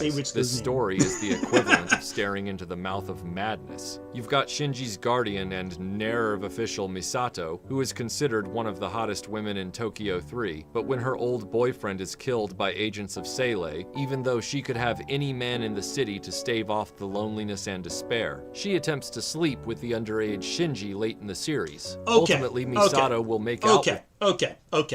Let's hold off a second here. That scene is out of context here. The thing is, Misato's whole thing is that she has, for years, used sex as an emotional crutch for her own problems. She's used her sexual appetites and sexual relations with others as a means to distract you from her own pain. In that one instance, she reacts on instinct. And it is immediately repulsed by it. Does that make it right? No. God, no. It's still screwed up. It's so screwed up on so many levels. But in that scene in episode 23, something like that, she immediately is so repulsed by her action, she runs away and doesn't talk to Shinji for several more episodes of the show. Because she sees herself as a danger to him as well. This scene right here, where Shinji and Misato kiss, is very well known. It's a scene where she kisses Shinji to distract him long enough to shove him in an elevator. Are there edible implications here? I would say probably. It's very obvious, I think, in some cases. Is it necessarily Shinji? But is this scene for Misato's benefit or for Shinji's? Is this Misato giving Shinji what she thinks that he wants, or is Misato acting on her own desires? That is something... Or is it a combination of the two? Or is it neither, and just a distraction to keep him, to save his life? Or is she dying of blood loss and just makes a dumb decision based on lack of blood flowing to her brain? Your mileage will vary. But again, I think it's worth mentioning these interpretations. This is why Evangelion is so interesting, this discussion to be had. Do I subscribe to the theory that Misato is a pedo? No, I do not. I think that Misato reacts to any stimuli that's troubling with sex. But when she's aware of what she's doing, she realizes, oh God, what am I doing? This is really screwed up. And does that make her a good moral character? No. It makes her a complex one. One that's troubled, one that struggles, one that is profoundly pathetic in some cases. Which is, again, the point of Evangelion. These characters are supposed to be morally screwed up, emotionally screwed up, and psychologically screwed up. And that's the point. But again, that's a complex discussion. Obviously, this is not here for complex discussion. With him and promises him sex upon his return from the final battle in the film that revises the ending of the story. There is nothing about Shinji, messed up underage situation aside, that would compel a woman like Misato to keep making advances on him, especially not after we know the kind of man she's attracted to. This is an incel fantasy put to screen with pedo overtones. That's how grown-ups kiss. We'll do the rest when you get back, all right? And then shoves him into the elevator. I skipped that part, didn't you? You've also got Rei, a strange girl who seems distant and inhuman. She was the first Eva pilot, and Shinji feels an immediate connection. Couldn't we help eventually yourself, could learn you? she's a hybrid clone. Couldn't help yourself with the fucking Star Wars Let thing, me try could that you? again. You've also got Rei, a strange girl who seems distant and inhuman. She was the first So Eva fucking pilot, predictable, these and guys. Shinji feels an immediate connection. We eventually learn she's a hybrid clone of the DNA from Lilith and Shinji's dead mother Yui, created by Gendo, who has managed to produce an entire army of waiting Rei husks should the previous Rei die in battle or what have you. Don't you remember? No, I don't know. It's probably because I am the third one. How he infuses these Rei clones with a soul after he gets one of them out of the candy dispenser is never explained. Finally, there's Asuka, an initially brash Eva pilot with an overly combative personality that you quickly learn is the only character worth investing in, because despite her own psychological baggage stemming from finding her mother's hanging body after she committed suicide, Asuka channels that rage into courage under fire and a willingness to take the fight to the angels. Okay.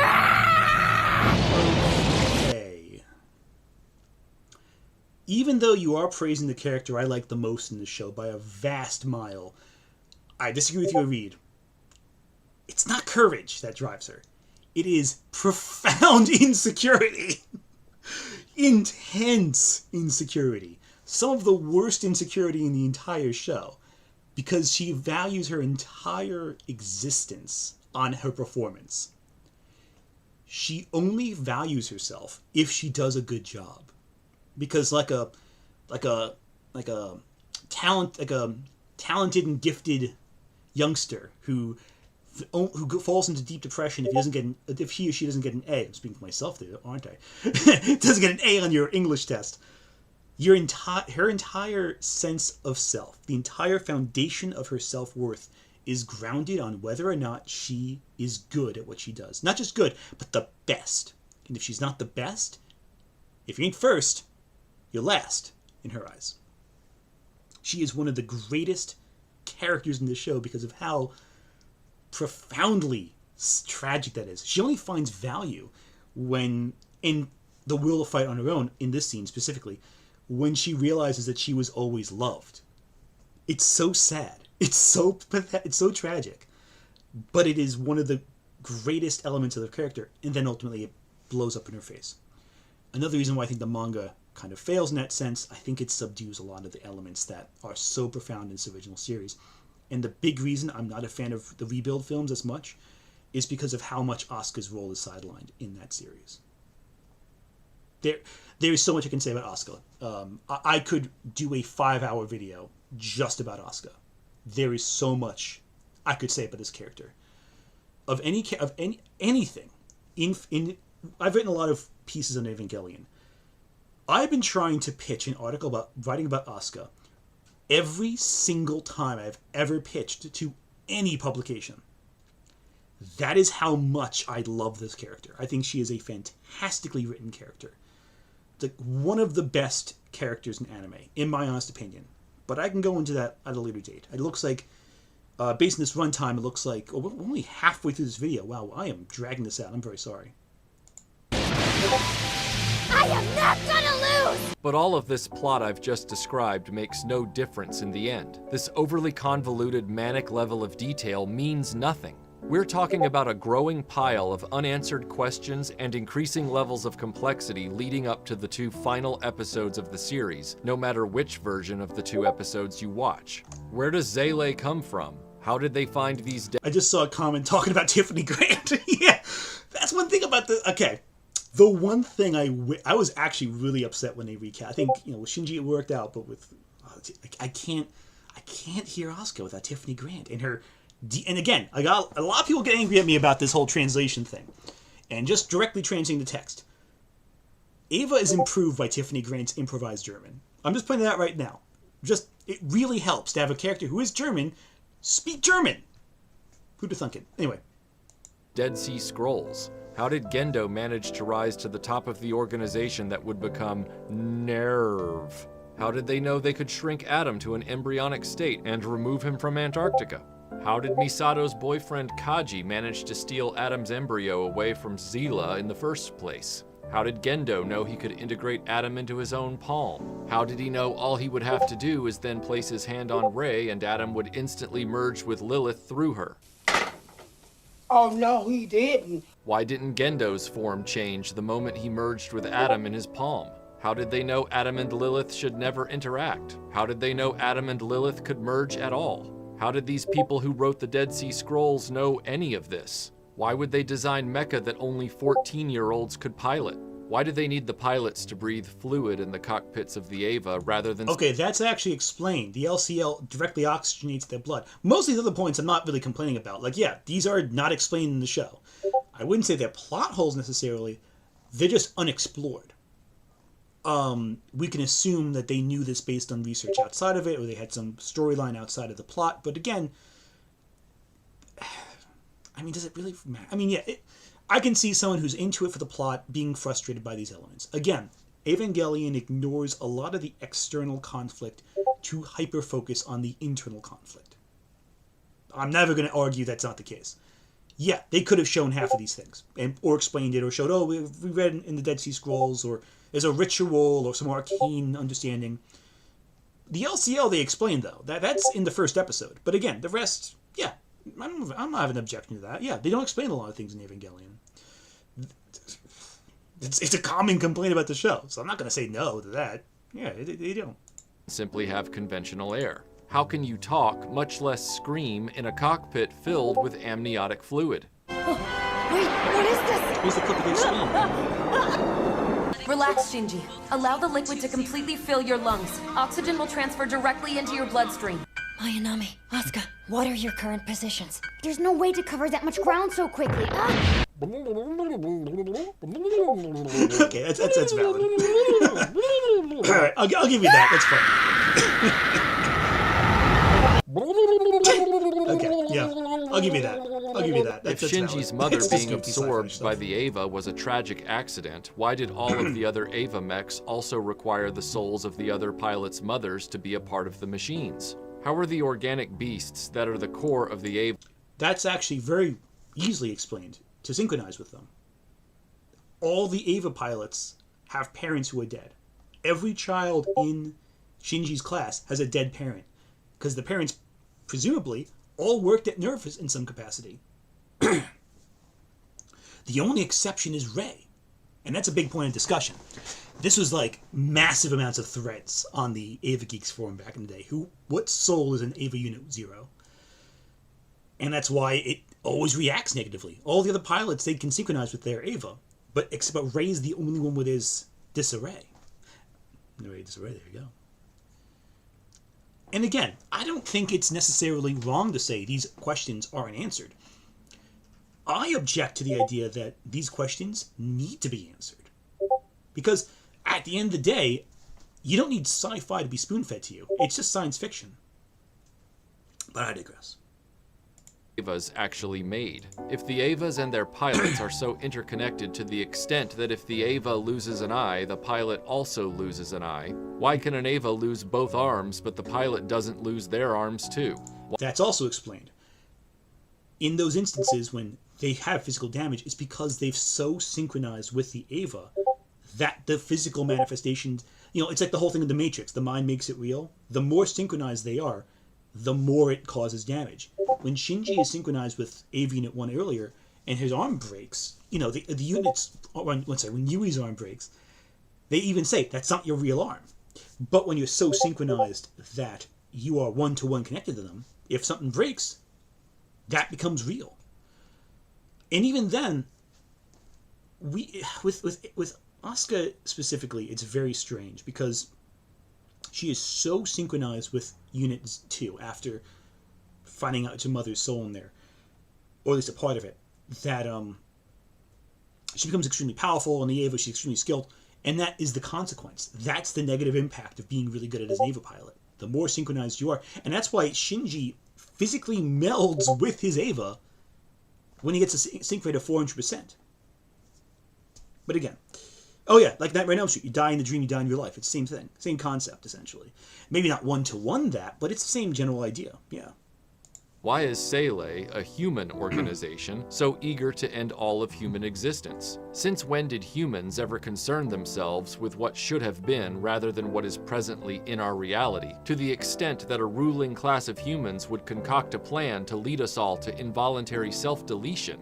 Seele and Gendo both have ulterior motives, and they ultimately begin working against each other, somehow. I'm not sure if the story effectively justifies that conflict, since Zila wants humans to merge with Adam and Lilith to become part of God. And meanwhile, Gendo wanted Adam and Lilith to merge so he can be with his wife Yui again. Isn't that the same objective, essentially? No, they're completely different. Gendo just wanted to be with Yui. He doesn't care about the rest of humanity. Seele wants to force humanity all to become desynchronized into one singular entity. Totally different perspectives.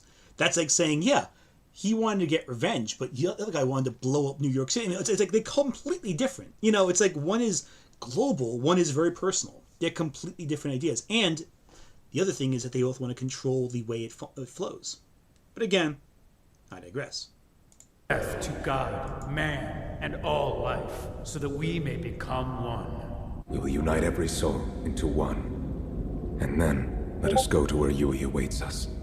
If you turn all humans into a single consciousness, you'll be with Yui again by default, right? Apparently not, but only because the script says so, not because anything is explained. And the conundrum... The focus is where the selfishness is. Yes, the end result will be very similar. But who controls that end result is different. It almost... Because we can see that instrumentality can be undone, and those who wish to relieve instrumentality can return, as we see at the end of Evangelion's final scene. It is presumable, mind you, presumable, that Gendo wants to control instrumentality so he can be with his wife, and then he'll just let everything else drop and just be with his wife. That's a theory. Whereas if he allows Seele to control it, they will manage everything at once. That is an interpretation, though, that is not a direct fact in the story. And I can see the argument being, oh, well, you have to wiggle room, you gotta figure it out for yourself. But again, do you really want all the answers to be handed to you? I just find it so strange with this level of criticism, where it's like, I expect everything to be told to me directly. Why did this happen? Why did that happen? Because the story didn't have enough minutes in the show to focus on it. That's the actual reason. There were a limited number of episodes, and even then, some of them were extra long. They couldn't explain everything. So they don't. So you can either give a half, hand-wavy reason, like a wizard did it, or you can just not even try. Yeah. Oh, and it could be gods of that world. Ultimately, neither Seele nor Gendo get what they want, because Shinji creates instrumentality, and he chooses to end it. To an extent, unselfishly. To an extent. Not quite the same thing. Revealed here is the kind of circular storytelling only a true psycho would design.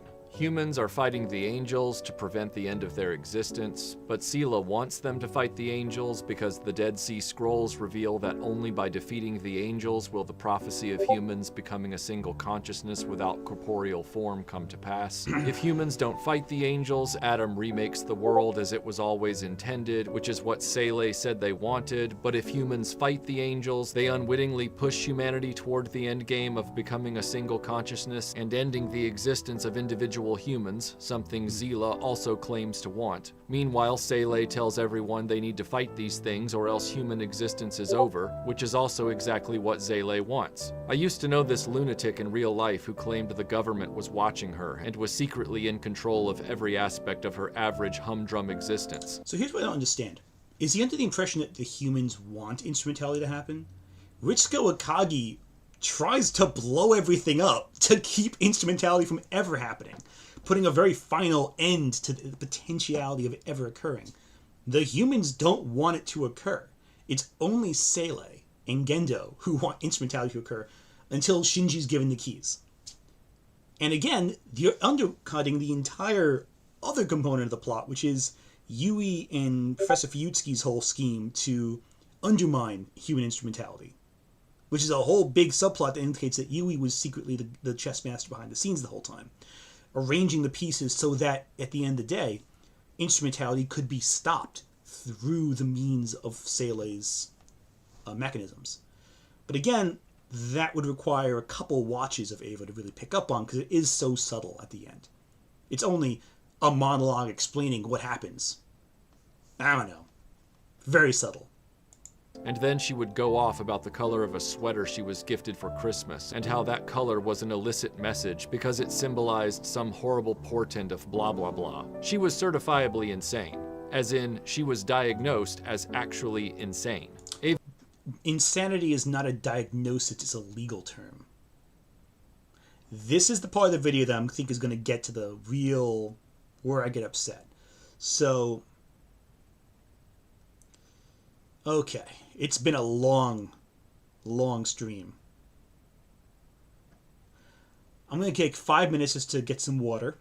I'll be right back. All right. Wait right here.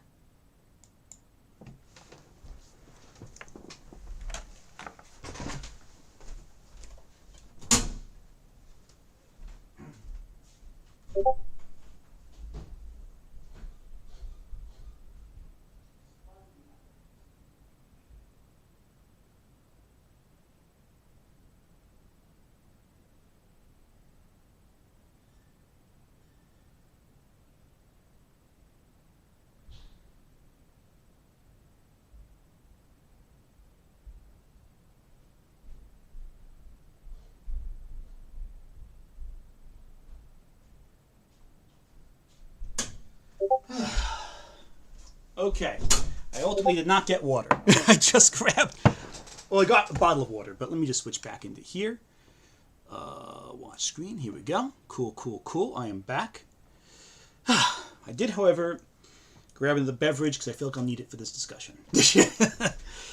Alright, which earphone is which? I'll figure it out. One of these earphones don't work. So, I grabbed a second beverage. This one is a local brewery. Seven Tribesmen Harvest Days. A friend of mine got it from a New Jersey brewery, I'm pretty sure. I think. Is that the right one I'm thinking of? It's an independent, brewed and canned, scenage, Seven Tribesmen Brewery, New Jersey. North Jersey. There we go. Okay, so. Going to read a few comments real quickly before we continue with the second half of this video. Sele, Lives of Humanity. Yeah, it does lie to humanity. They say Nerve was trying to bring about this horrible incident which drives the JSDF to attack them. That's a key plot point in the movie. That is a good point. Alright, let's get some of this. Don't know if you like this. I love seeing a good head come from the beer. Alright, just two up. Hang on. And... okay, just... okay, that wasn't a big head, actually. It was pretty small. Okay, never mind. I was hoping to get a nice head. Oh, that's disappointing. Anyway. That's good. Nice dark. Not super dark. What is this? Like a... it's a lager. Marzen lager. There we go. Marzen guys. I'm not going to make that joke. Okay. So, sorry for the delay. Alright. Well, I was going to take over the stream. Didn't work. Didn't take that long. Apples, and you will tell me your favorite apple. Oh, I do love red apple. That's pretty good. Anyway. Alright. Back to the video.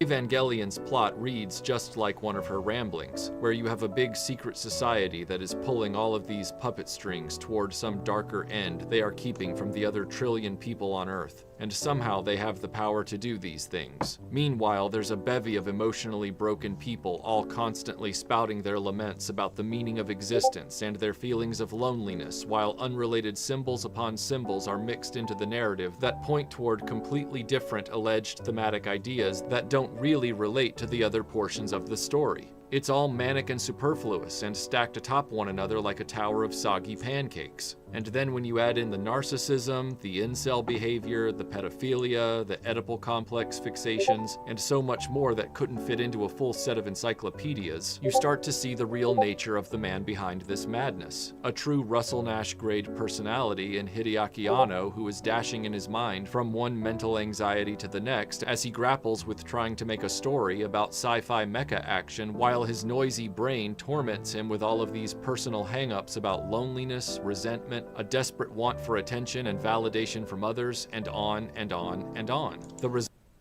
So that's actually not true. Anno was going to therapy in the second half of the show and drew from therapy into the narrative of this. The common misconception is that Anno went like wild in the second half. It's actually not true. He was more unstable in the first half, which is more straightforward and stable. It was when he started to self-reflect that you really saw things deviate. But again, Hideaki Anno had basically a decade and a half of a career before making Evangelion. Evangelion was not his first project. He worked with Hayao Miyazaki. To this day, Hayao Miyazaki, he's one of the few people in the world who'll tease Hayao Miyazaki and Miyazaki not get mad at him. Like, Anno is extremely experienced as a filmmaker, as a storyteller. Everything he did was he chose everything. Every creative decision he made was by design. He wasn't like an unstable maniac. He chose to make a story about paranoia. He chose to make a story about emotional pain, to reflect on what he was self-reflecting with himself. This is not... If you want to talk about a film made by someone who is losing a grasp on reality, or a story like that, you'll find stuff where they aren't so directly and deliberate about their imagery. You'll find something more vague and abstract. Evangelion is vague and abstract, but it's also very deliberately vague and abstract. Its choices are very precise. Its imagery is very controlled. And you can tell that because he does so much with so little. The last 2 episodes are just repeated cells of animation, and he tells an entire narrative as a result of that. But I digress. The result is all of the characters are totally shitty, both within the story and on the page as a writing exercise. This story is not brilliantly bonkers, but toxically bonkers, because Anno psychologically cannot get out of his own way. Not only is he completely self-absorbed as a person because of his mental illness, he is incapable at this stage in his crumbling mental stability of taking himself out of the story he's writing, so that the narrative will work as a piece of coherent, valuable, and entertaining storytelling. It's a level refuses to take himself out of the narrative. If you take the artist out of the art, what's left of the art? If you take the artist out of the narrative, what left is there? What are you going to use? What is there after you take the artist out of the art? You have a product. You want a product is what you want. You want easily consumable genre fiction. Well, there's other stories for you then. Anno's even made them. Evangelion is not about genre sci-fi. It's about a guy who's dealing with his struggles, channeling his struggles into art. It's a human narrative that you seem to want to see. But I digress. Level of narcissism that is tragic to witness, but that doesn't make it genius. And then he throws all of it away, wholesale. Anno doesn't initially provide a clear resolution to the larger, increasingly confused sci-fi plot of Nerve and the Avas trying to stop the Angels. Not really. Fans like to blame sudden budget shortfalls for what happened next, but when even Anno's closest creative collaborators and friends have said working for him is extremely difficult due to his ever-shifting creative priorities and indecisive workflow during a production, I'm starting to think the rug wasn't pulled out from under Anno so much as Anno pissed away the budget for the show during the first 24 episodes, and that's why episodes 25 and 26 are so batshit crazy. It's incorrect. The budget was the last 5-6 episodes have reduced budgets. The versions you see on streaming are actually remakes of episodes 21, 22, 23, and 24. All of them are extended by like 10 minutes with redone animation that was done prior to the end of Evangelion. But the TV versions, which are on a lot of the Blu-ray sets, sorry about that, are the unfinished episodes, and you can tell they were running out of money. They are a lot of still frames. They work around the limitations, but they were limited. And Anno and Gainax didn't have a lot of money beforehand. They were already teetering on bankruptcy before the show started. This was their Hail Mary pass.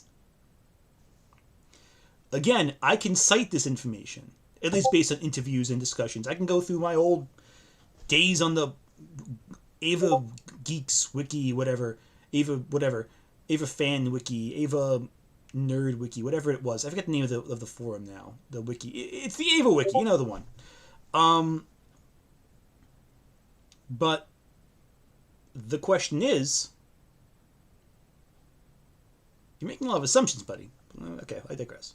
As if Anno's This is brain long was enough driving already, over I don't get the 110 miles an hour on the motorway by episode 24, getting increasingly twitchy as he got more and more depressed. And with episode 25, he just turned the wheel 90 degrees and rammed into the barrier at full speed. The ending of Evangelion becomes an actual stage play that throws away the plight of the world against the angels and instead becomes a psychological exploration of the main characters, with Shinji taking the literal center stage. It's a full hour across 2 episodes of characters ruminating or flat out whining about their identity, existence, feeling lonely, being scared of pain and rejection. What happened to the impending third impact? Who cares when you can have this dull as dishwater anime version of an episode of The View, as most of the visuals play out as unfinished sketches, still photos, title cards, and whatever this bullshit is. Also, Shinji can tell everyone he's learned to like himself and wants to exist, and they all congratulate him while applauding this little bitch.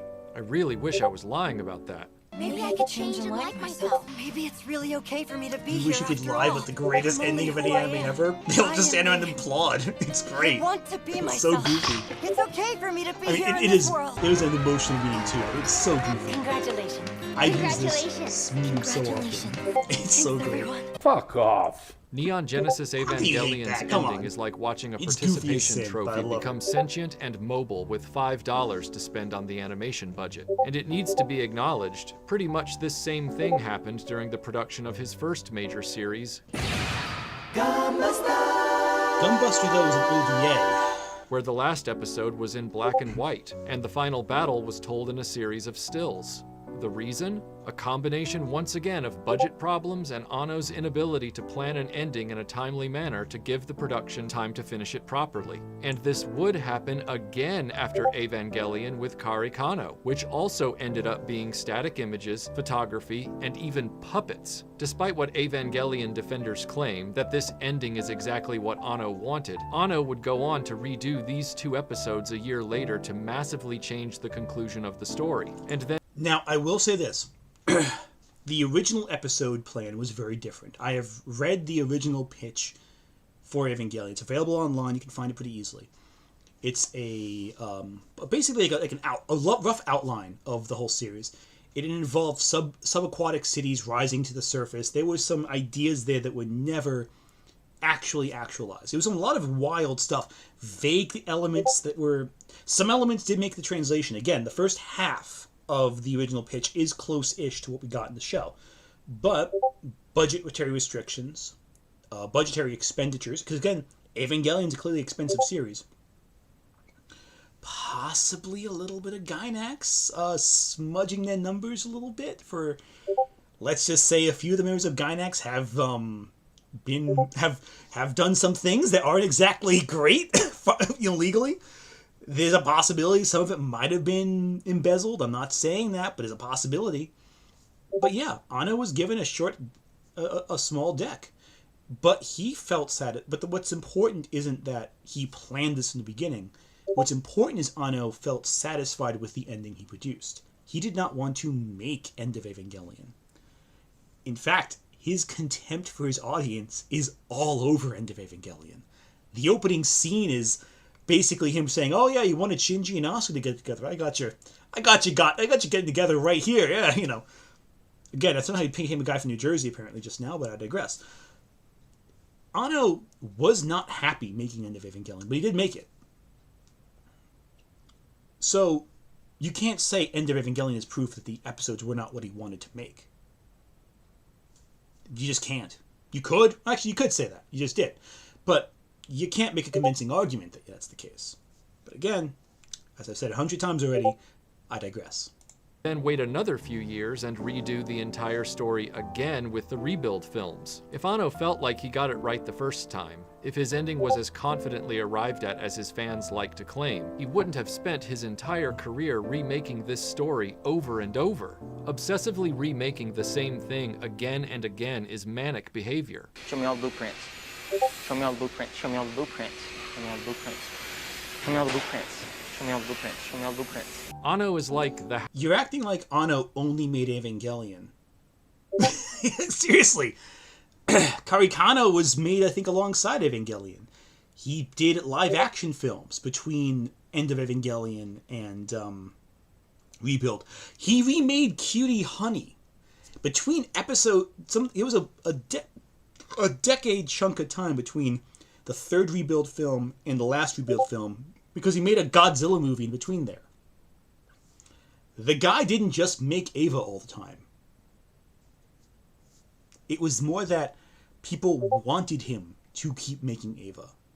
That's like saying, why did George Lucas make Star Wars for his entire career and never made anything else? Oh wait, he did. Indiana Jones and Willow. He was made to do Star Wars because people wanted him to make Star Wars until he made Star Wars and people didn't like him making it. And now people want him to do it again. It's ridiculous. Again, it's complicated because it's clear Anno did do other things to varying levels of success. I think Shin Godzilla is an incredible movie, an incredible accomplishment. I think aside from Godzilla Minus One, it is the best modern Godzilla film. But if all you're looking at in Anno's career is just when he made Ava, yeah, it's going to look a lot like he repeats himself because you're ignoring everything else. But again, Howard Hughes of anime, a mentally ill tornado that society has been hoodwinked into worshipping as genius. But Anno is of course just another in a long line of lunatics in human history that were given the red carpet treatment. And like those before him, he wasted all kinds of time and mountains of resources making his spruce goose of an anime that really doesn't fly that well at all, but continues to get praise and attention for the scope of how unconventional it is, with no acknowledgement of its equal level of uselessness. Instead, Ava fans tried to encourage me to watch all of the revisions to the story, saying how the revisions address these many issues and make the story better. There's a problem with their logic. It's these people that made the original series with all of those admitted flaws successful in the first place, before a single revision was attempted. By saying I should watch these revisions, they're admitting the original idea is broken, but they watched it and devoted themselves to it anyway. When I tell people to watch The Empire Strikes Back or Star Trek II: The Wrath of Khan, I never tell them to watch the special editions of those films. The original versions are what should be seen. They weren't broken ideas that needed repair. And in those well-known instances where the original vision was hijacked by the producers before release, such as with The Big Red One or Kingdom of Heaven, seeing the director's cut is seeing the original version before it was broken by outside forces. This was not the case with Anno's Evangelion. He made the story he wanted to make, and the audience wasn't happy. By some accounts, Anno was resentful of the backlash his final 2 episodes received, and that the revised movie ending titled End of Evangelion was Anno's thumb in the eye to the audience. However, Anno would also say in later interviews that he felt his original ending did not do the story justice and needed to be fixed. Getting a straight answer out of Anno is about as easy as getting a straight answer out of his screenplays. It isn't going to happen. The man is a psychological wreck, and that man is where people should be looking when discussing this series, not in empty symbolism, convoluted plotting, and revision films that serve only to insert his wife into the story while doubling down on the sexualization of underage girls and dialing up to 20 the absolute uselessness of Shinji Ikari. Hey, Shinji, you didn't come to help me. All you do is think about yourself. You're still acting like a baby. After all these years, you're still the same annoying brat. Oh, come on. You can at least stand up, can't you? I don't want to talk to anyone. I just want to be left alone. I missed you in 50 grade, Sasuke. Everyone's so kind to me. It's because we like you. Bullshit. Okay, so let me break this down a second here. First off, I don't know any Evangelion fans who recommend Rebuild over the original series, personally. I think a lot of Rebuild fans exist, but I think the original is much better. Yeah, Mari is implied to be Anno's wife. By the way, Anno's wife has a really interesting manga about living with Hideaki Anno, and it's equal parts reverent and equal parts just taking the piss out of him. It is a great read. There is some scenes in that manga that my wife and I still talk about because of just how goofy, where it's babe, if I ever get this bad, just punch me. But again, this is a fact of matter. This is a matter of fact. Anno is a weird dude. He's an odd dude. Let's get that out of the way. He's a strange guy. He's a nerd. He's a little dorky. He's wonky. But he's not clinically insane. Well, sorry, legally insane, I should say. He's not out of his mind. He's erratic. He's wonky. He's goofy. But like, and maybe he's a I don't know the guy personally. He could be a jerk. I don't know. I never met him. Never hung out with him. But I'm saying is the way that this guy's talking about Hideaki Anno. You'd think he was a raving lunatic. You think he was Hannibal Lecter. You think he was like just out of his mind. Yeah, what do you think of David Lynch? David Lynch is way weirder than Anno. Honestly, the thing about a lot of Anno's contemporaries, like Tomino and stuff like that, is they'll argue that Anno is more business-oriented than they are. That they're more artists, and Anno is more of a businessman who wants to, well, not a businessman, but like a producer. More of a producer. He wants to bring his ideas to life, but he doesn't always enjoy the act of making them. That's what people have said. I'm not saying that myself, it's not my opinion, but that's the opinion of his contemporaries. Anno is not unstable. In fact, he made a rebuild of Eva when he was more stable, more over his intense crippling depression, debilitating depression.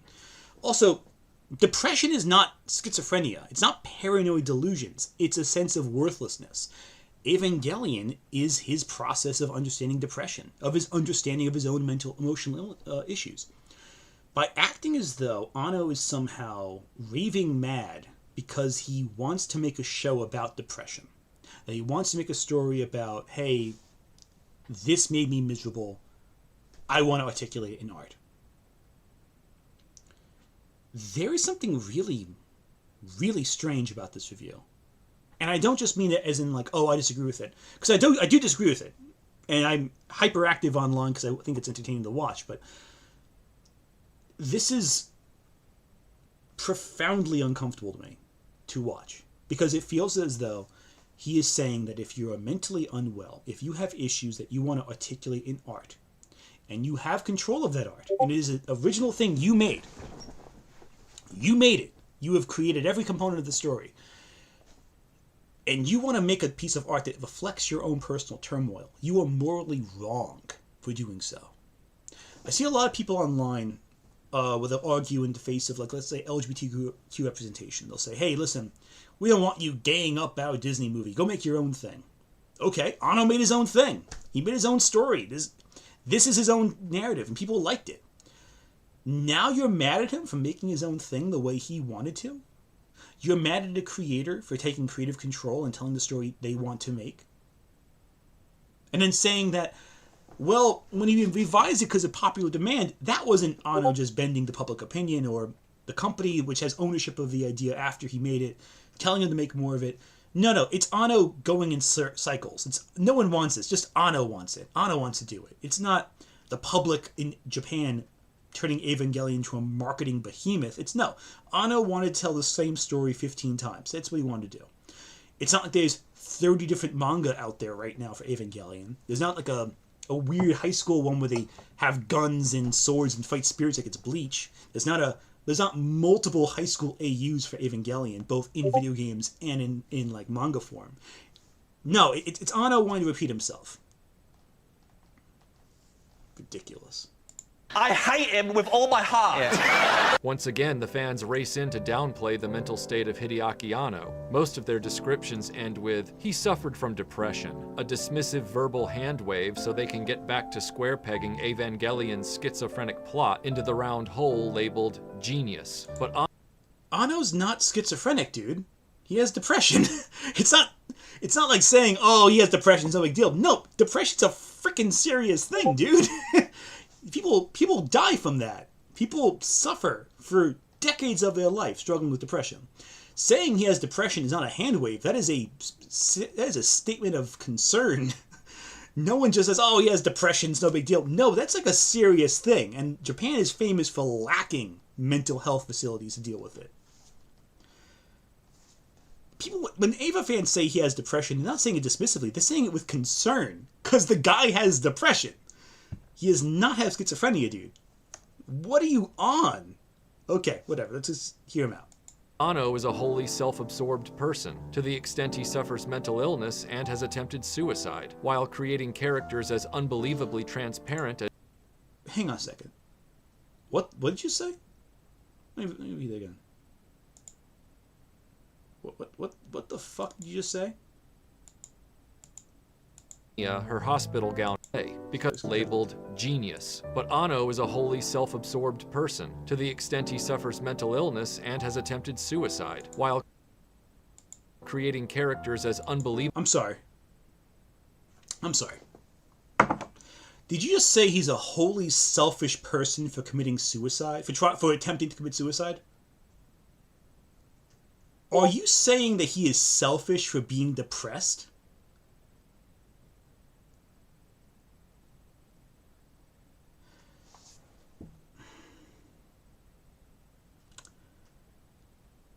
Are you saying someone is selfish if their depression gets the best of them? That mental illness is mental illness is an illness.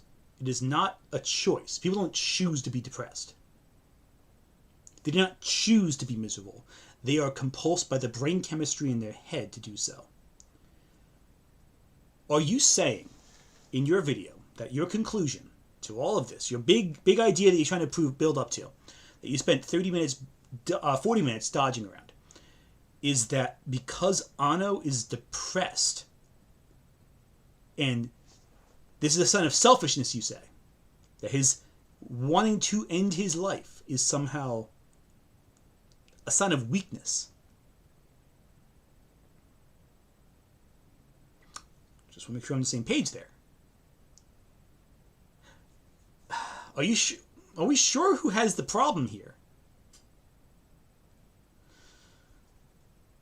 Unbelievably transparent as Shinji Ikari to represent him in this story, who are as narcissistic as they come. My point is, this isn't mere depression. Depression is a symptom of many forms of emotional distress and many kinds of mental illness. Anno is not merely an emotionally troubled man prone to depression. Anno appears to have narcissistic personality disorder, which makes the implications of accepting his work as art a dangerous game to play, because by validating his expressions, you're validating his actual thoughts, instincts, and behavior.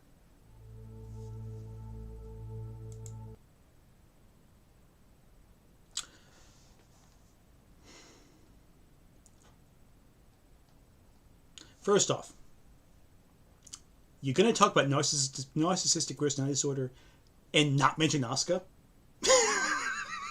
I'm sorry, I had to make that joke to lighten the movement there. But, dude, you're not a psychologist. You're not a psychiatric person. You're a guy on YouTube who writes movie reviews. You don't have an understanding of these issues. Depression is not a symptom of emotional distress. Depression is the cause of emotional distress. In some cases, they can interplay. They can go back and forth. But you're talking about mental states like you're an authority. Where's your fucking psych degree, man? Where's your fucking PhD in the field of psychology? You're talking with a real sense of authority. I'd like to know where your doctorate came from. What school you study under, man? Fucking psychology, man. You don't know what you're talking about. Now, when you're talking about film and storytelling, I will acknowledge that you have a point, because you have an opinion, you're a person, that's important. But the moment you start spouting about psychological evaluation and using terms like clinically insane, something that does not exist, it is legally insane. Insanity is a legal term. I would know because I used to work for lawyers. So I know this sort of stuff. You do not know what you're talking about. You are allowed an opinion about art, that is true. But the moment you take that into evaluating people's emotional and intellectual competency is where I gotta ask a couple questions. Because if you're gonna diagnose someone, you better have a degree to back it up. You don't see me making diagnoses, because I don't know what I'm talking about when it comes to psychology. All I know is what I've been told. What I've been told is by experts who can back it up. Can you? But maybe he can't. Maybe he has his degree in the last 20 minutes of this video. Maybe he knows what he's talking about. Maybe I'm talking prematurely. Maybe I'm pre-coming in this discussion here. As you say, to use your words. But let's discuss. The end of Evangelion begins with one of the most controversial scenes in anime and cinema to this day. Shinji stands over the unconscious body of Asuka in the hospital. He's begging her to wake up, but not because he's worried about her. It's all about him and his needs. He's shaking her violently, despite Asuka being in a coma, hooked up to multiple life support machines. In his I love the mania, sad her music, by the hospital way. gown This is really opens, sad. baring her It's horrible, it's 14-year-old's disturbing, but chest it's to like him and the audience. generic sad Rather music. than this being a moment of shame and clarity for Shinji Ikari, something to give the character pause and leave the hospital room as his emotions have got the better of him, Shinji locks the door to the room, masturbates over her comatose form, and ejaculates into his own hand. Something's wrong with you, and I ain't got time to fix it. Rika's going to watch Neon Genesis Evangelion. It arrived in the mail just yesterday. Seriously, what makes you think we'd let you watch that garbage in here? Neon Genesis Evangelion isn't garbage. The title may be kind of weird and the creator is certifiable, but all the naughtier parts are in the movie. Get that thing out of my face right now. See? I told you, it's not a porno. Fine, it's not porn, but any movie with that creepy a title and a cover like that is bound to be messed up. Come on. Asuka. Asuka. Help me. Help me. Come on!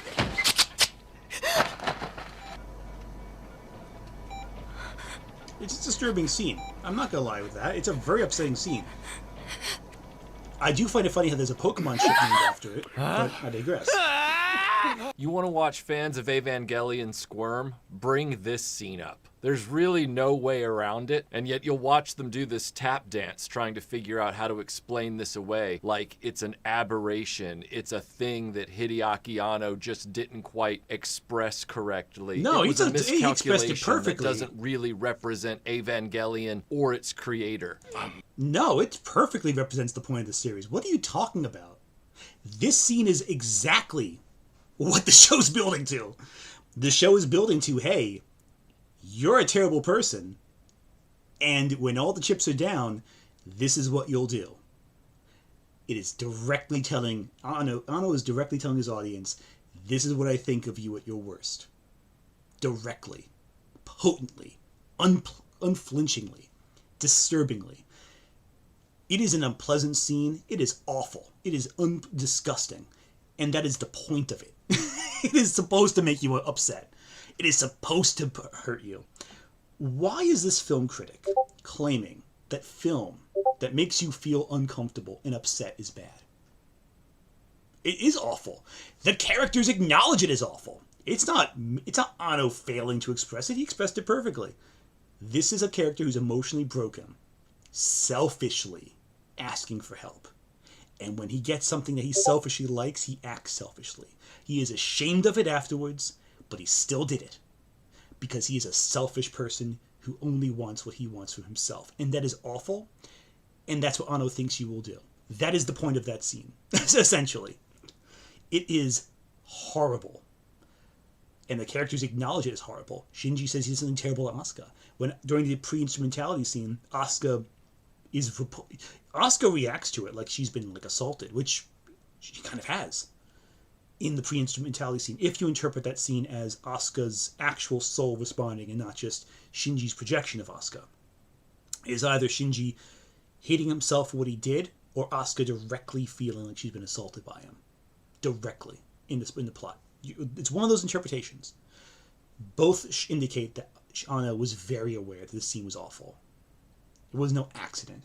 What are you talking about? Very disappointed. I'm sure it's only a glitch. You call this a glitch?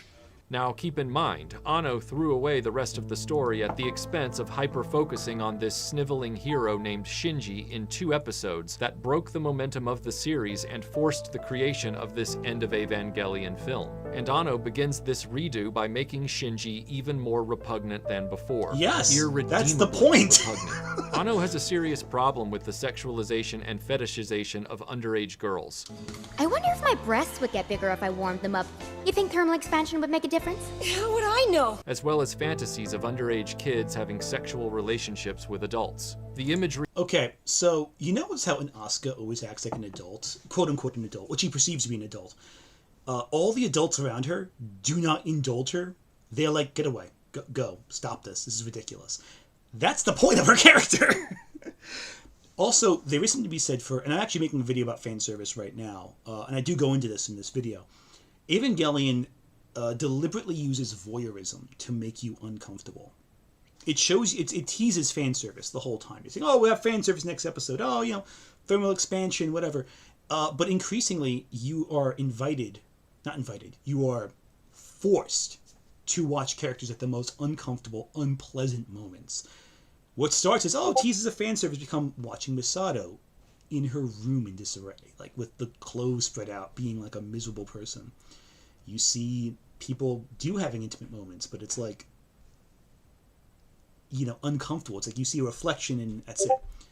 And it's very disturbing and very upsetting, and it's heartbreaking, and it's sad, and it's tragic. That's the point of this whole thing. It's not meant to be fun. It's meant to be disturbing.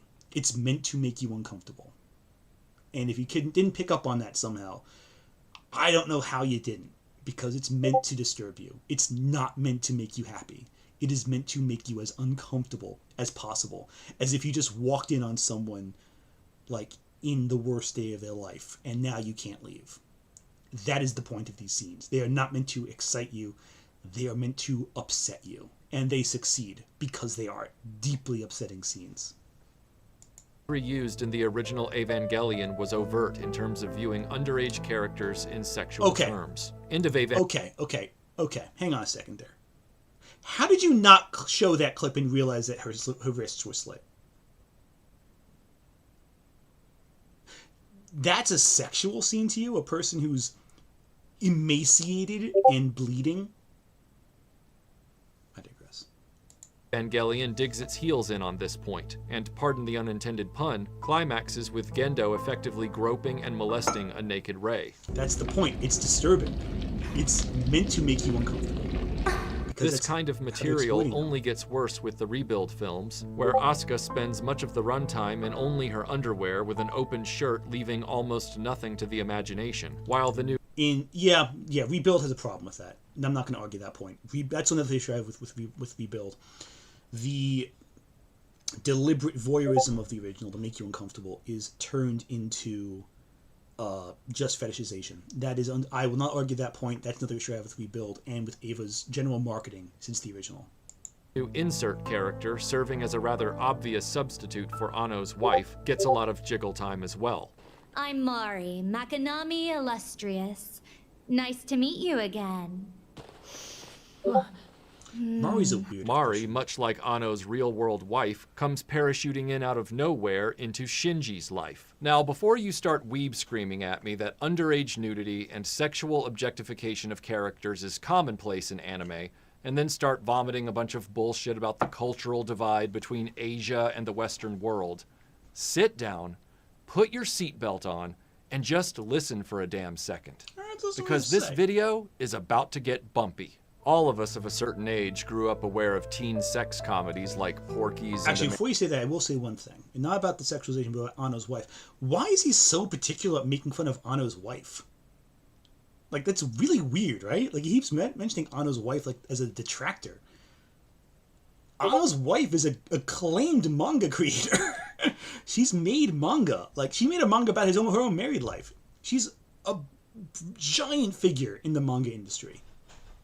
Why are you, criticizing her like that? I don't know, whatever. American Pie. Including sex in storytelling involving young people isn't anything new, nor is it necessarily inappropriate when it's a story focused on the lives of young people, provided of course the visuals don't cross lines and the dialogue does the appropriate amount of heavy lifting rather than allow the film to descend into softcore pornography. But where Evangelion is concerned, none of these contexts or restraints were applied by Anno. All of the Eva pilots must be 14 years old for reasons that are so thin, rice paper is plywood by comparison. Asuka constantly tries to force a Lolita-style relationship with Kaji, who rebuffs her. He's a reasonable, if oversexed adult who prefers the company of a... Oversexed? He has sex with one person in the entire series. Once in college and once as 29-year-olds. Is that oversexed? One partner over the course of 10 years is oversexed? Okay, sure. Adult women like Misato. Shinji will have contrived sexual encounters. Wait a second, you're just going to leave the Asuka bit? That's a big part of her character, that she wants to be perceived as an adult. That's like a whole, the invasive part. You've not mentioned the mind rape scene. This whole time, you've avoided mentioning it. Did you not think that was important? The scenes where the angels invade the characters' brains and start to force them to confront their own problems? I find it strange how you kind of avoided that since you were so focused on like the angels' history. You refuse to show the scenes where the angels are trying to understand humanity by ripping apart invading their brains. Also, you've not mentioned Karu yet. That's kind of odd. Rei and Asuka that are designed purely to exploit rather than inform.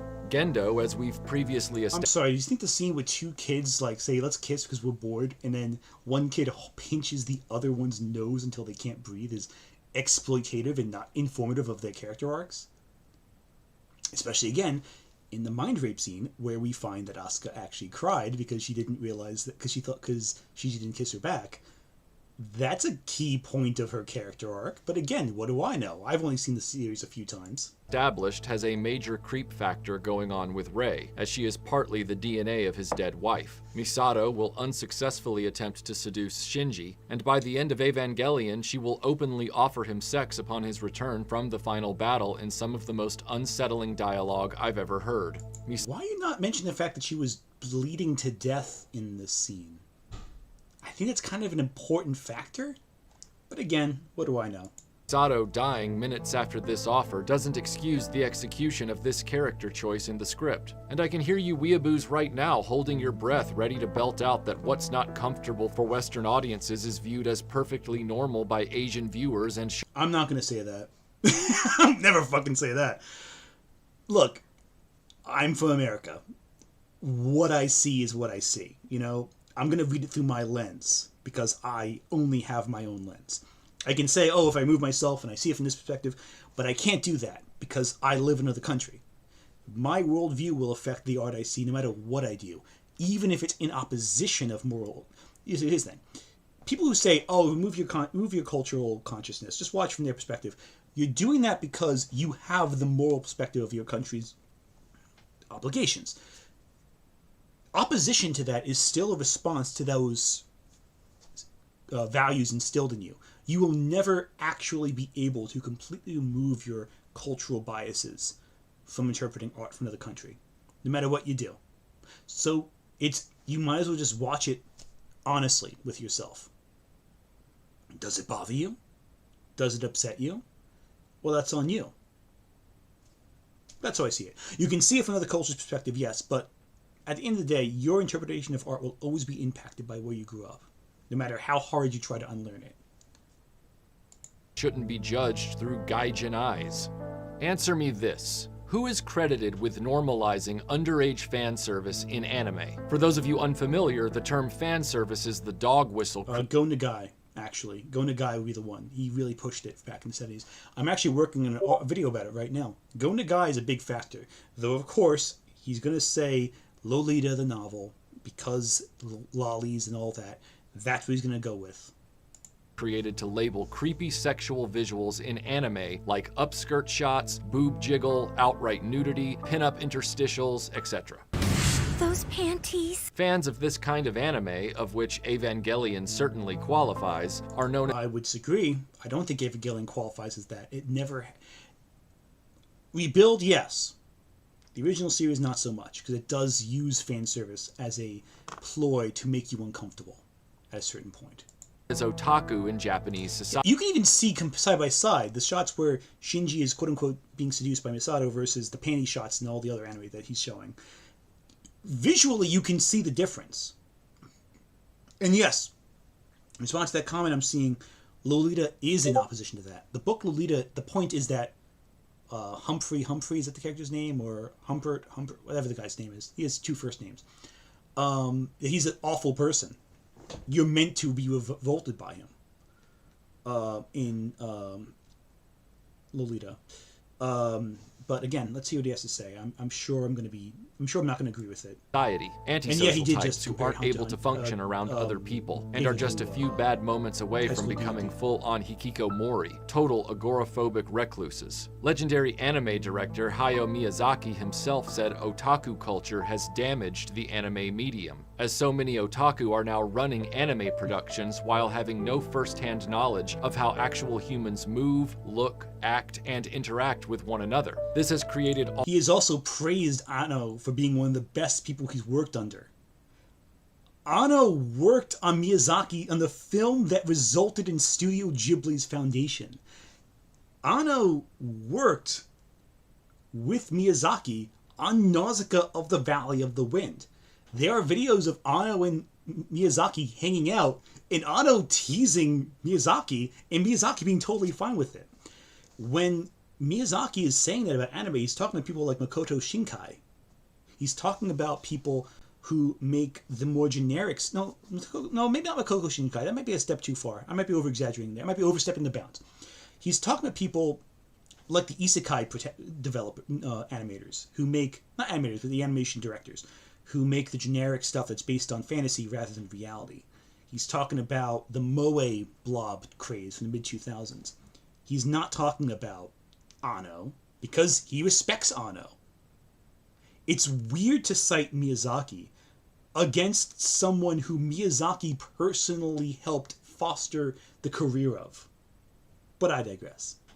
All of the more infamous anime tropes people joke about, including the constant trend of unrealistic character designs, cringeworthy interpersonal dynamics, and exaggerated behavior that define most anime series. The point is, what... I would never say most anime. Several. But when you say most, you gotta get a statistic for that one, buddy. Because it sounds like you're speaking in broad brushstrokes. Western anime weebs claim is normalized in Japanese society is really only normalized within Japan's otaku geek culture. It would be like saying, oh yeah, in America it's totally normal to put on a brown bathrobe and carry a toy lightsaber through a hotel, when in truth that isn't normalized by American culture. Just... Are you really comparing Star Wars to the sex culture of the country? Is that really the first thing you thought of? A better comparison would be this. The heroin chic look in the 90s and 2000s for models. Fat shaming was a big thing in 90s and 2000s media. It was pervasive. It was truly pervasive. It wasn't one fandom, it wasn't one group. It was a pervasive thing. Sex culture in a country is pervasive. It influences every single component of that country's medium. Saying that cosplaying a Jedi is comparable to the sex culture of Japan, which again, I'm not saying that what you're describing is normalized there. A lot of Japanese people are creeped out by otaku, undeniably so. But there are a lot of things in Japan that you're not acknowledging. There are signs on trains saying, hey, if someone gropes you, report it to an authority. They have to warn about that because it's a big enough problem. A lot of sexual assault is not reported in Japan. Again, this is a person who's making weird connections between genre fiction and problems outside of genre fiction. If you're talking about a whole country's perspectives, compare like to like, is all I'm saying. This is a bad comparison. I get what you're trying to say, but it's a bad comparison. Star Wars fandom culture, which, while not limited to America, is not the dominant majority of any country. So I ask again, weebs, who is largely credited with being the pioneer of underage fan service in genre anime series? Well, some anime historians who are a lot smarter than me on the subject, unsurprisingly, cite Hideaki Anno as the creepy father of fans. Oh my god, no, you... It's Go Nagai! Go Nagai is the guy who influenced Anno, and all these other guys. Go Nagai, Cutie Honey, and other shows like that were doing this stuff in the 70s, buddy. Anno hadn't even made his first film yet at this point. He was probably a teenager at this point, watching Go Nagai stuff. This is 20 years removed, dude. Hentai was made back in the mid-80s. The first thing Anno made at that point was Nausicaa. Cream Lemon came out the same year as Nausicaa, I'm pretty sure, and I don't think Anno had any influence on the anime genre at that point beyond designing the incredible God Warrior, is that it, from Nausicaa? No person who has any knowledge of anime would ever say that Anno, whose career really peaked in the late 80s, had an impact on a movement that started in the early 70s. That's just factually wrong. That's not even me saying, oh, hey, I disagree with you. You just don't know what you're talking about. Legend of the Overfiend had already been made before Anno had his, like, independent auteur career started. And that was the one that came with it. And, you know, even that, it was aping from stuff made in the 1800s. This is the strangest attack on a creator I've ever seen. Because it's not based on any reality. You can... And this isn't like just me being an obsessive fan. You can do 5 set. You can. I literally found out some of this stuff starting on the Wikipedia page of fan service. That's how a lot of people do their first research. They go, oh, what's a thing? Oh, Wikipedia says this. Oh, what source is the Wikipedia site? And then they go down the rabbit hole based on the sources they cite, whatever you. The Wikipedia page on fan service will not mention Anno, period, until you get to Daikon 4. Daikon 4 is where the Gynax bounce happened. The Gynax bounce, if that's what you're going for, was already based on stuff that was done for decades before. And even then, anime wasn't the first thing to do fan service. I'm writing a whole video on this stuff, so I have a whole repertoire about that. If you want to see my full thoughts, go there. But you want to talk about fan service, let's talk about the British back in the 60s with Hammer Films. You advertise your dinosaur film by putting Raquel Welch in the bikini in your posters. She takes up more space in that bikini and that poster than the fucking dinosaurs do. And you're saying Anno is responsible for all of Japanese fan fiction culture when the British films were having a big influence on Japan in the 60s? And Lolita? And the general idea that sex sells? And the fisherman's wife a decade before that? And before even that, you go back to Tales of Genji and you have tons of sexual escapades in that. You're blaming Anno specifically for a whole culture's artistic movements? But again, he's going to mention Daikon 4 with the Gynax bounce. Guarantee it. Guarantee it. Let's see what he says. Service as we know it in anime. You didn't see that coming? So, Michael asked me to give a short opinion on the Evangelion fandom, considering I've been a mecha fan since somewhere around when I was born. The Eva fandom, though, is a bit different from other mecha fandoms. See, Getter fans don't bathe because they refuse to wash off the testosterone smell from their latest set at the gym. Mazinger fans sit back comfortably and proudly, knowing that their main character at least accomplished something. Wait a second, you're mentioning Mazinger and you're not mentioning Go Nagai with Cutie Honey if you're talking about fan service? Seems a little odd, but, you know, maybe if you only like Mazinger and you don't actually read anything else Go Nagai ever wrote. Sure, okay. Gundam fans argue about politics with the depth of a kiddie pool, and Voltron fans, we're looking into retirement homes. But Eva fans, they're still debating which of the literal 14-year-olds they think is the most attractive. I could sit here and detail you why this is gross and creepy considering most of the Eva fandom is closer to my age than anything, but I'd hope I wouldn't have to. Yeah, I don't argue with you on that one. That's really creepy. That's really freaking creepy. And I will never argue against that part. The fact that there's constant product being made that sexualizes these literal children also doesn't help either. They know what they're doing and no one's fooled by whatever excuse people make to say this is okay. And before I get some drooling freak in the comments to try and drone on to me about cultural differences, you can have a seat over there. Because Japan went from using swords and spears to being an industrialized nation with a modern military in 40 years back in the 1900s. So I'm not interested in hearing about how totally not bad it is because culture. Right, were you talking about how Anno was the father of fan service? Let's get to the point, buddy. But even ignoring the obsession with the little girls and the other child predator in the room, I can end the argument of best girl in this series easily. It's Shinji's mom, simply because she's already dead and therefore better off than everyone else in this series and those like Michael and I that actually sat through this unhinged freak's excuse to sexualize children. She's not dead. She's the fucking Evangelion. She's the Unit 1. She's alive. She is the frickin' machine they pilot.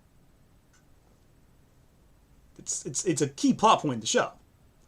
Her body just vanishes and melts into the aether of the machine. They treat her like she's dead, but there's no body because she's inside the giant robot.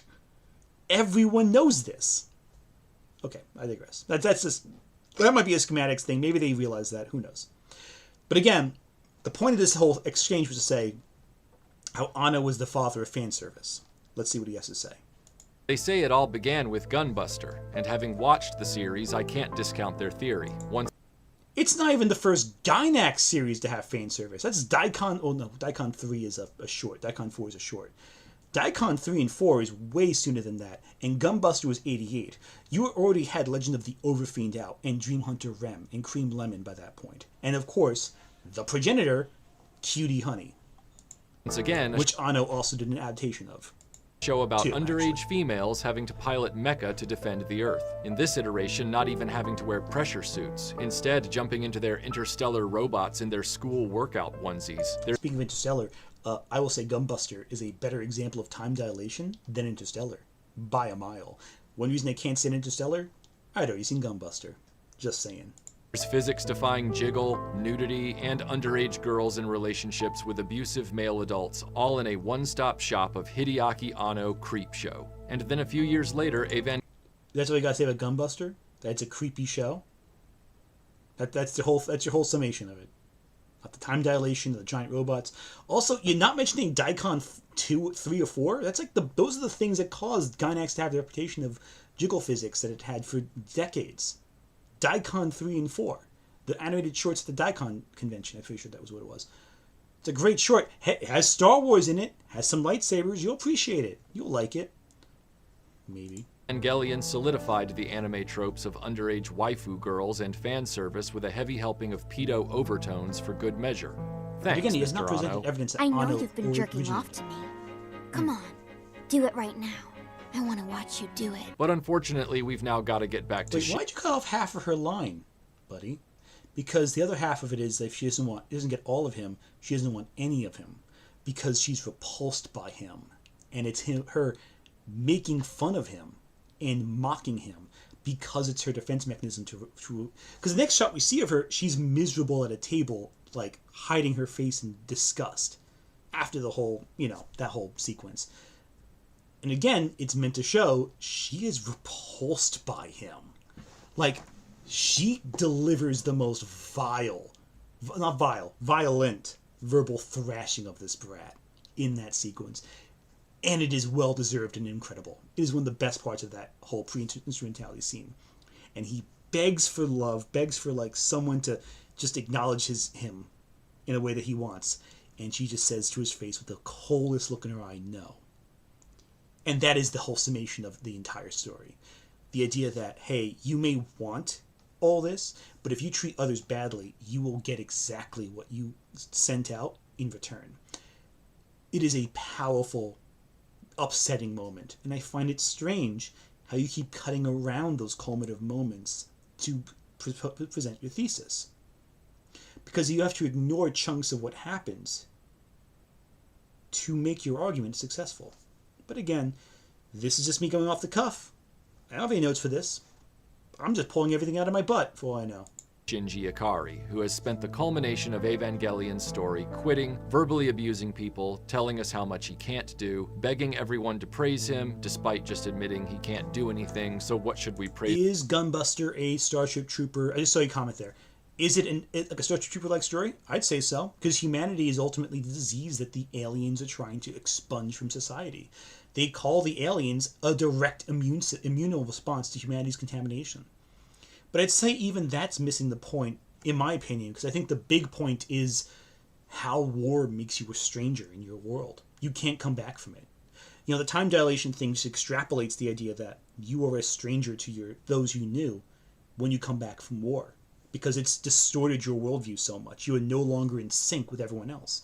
Even those you served with, you might be out of sync with, as we see in Gunbuster later on. But again, Gunbuster is an incredible series. I'd rather revisit it again. It's been years since I've seen it, so I'm going off memory. I know they have a Blu-ray, I think, coming out soon, I'm pretty sure. I want to get that. If it hasn't come out yet already, I want to buy that, because that's what I need to revisit. I remember loving that when I saw it a few years back. Praise him for, begging everyone to make him the center of the universe, and then literally being given the chance to be the center of the universe, then immediately trying to refuse that before getting into the mecha and being given the power over the fate of every human life on Earth. Because that's totally how life works. That guy sucks. I hate him with all my heart. In the midst of his cosmic hallucination or whatever, he has a fateful encounter with Asuka in a reconstruction of Misato's apartment kitchen. At this point, keep in mind that while Asuka is an overly competitive, neurotic, and violently abusive egomaniac, she's been the only pilot able to... I wouldn't say Asuka's violently abusive. That's Naru from Love Hina is violently abusive. Asuka is a bully. She's assertive, but I think violently abusive is really messed up. I don't know. I don't agree with that interpretation. But I feel like he's going to compliment her. So to step up each time and channel her rage into action against the angels. Even if Shinji isn't here, I can take care of that thing all by myself. Come on! Going so far as to single-handedly stop all of Zila's automated Evas from destroying Tokyo 3. She was by herself because Shinji was once again paralyzed with depression and self-absorption. One of the best scenes in the end of Eva. Gee, that I fight is can't incredible. imagine who that reminds us all of at this point, and wouldn't get in his Eva to help her. As a result, she's killed in combat in the final moments of the battle. Asuka now sits despondent at the kitchen table as Shinji, much as he did over her hospital bed, begs and pleads for her to pay attention to him like the neurotic flea he is. He tells her how much he loves her, and she immediately refutes that. You're the only one for me! You're lying. You'd run up to anyone. Rightly calling out his total selfishness and his I take it desperate back. want for He's literally referring to it. anyone to fill Alright. that emotional Preemptive. void for him. She tells him how pathetic he is, and he begs her to help him. Done with his bullshit, she flat out tells him no.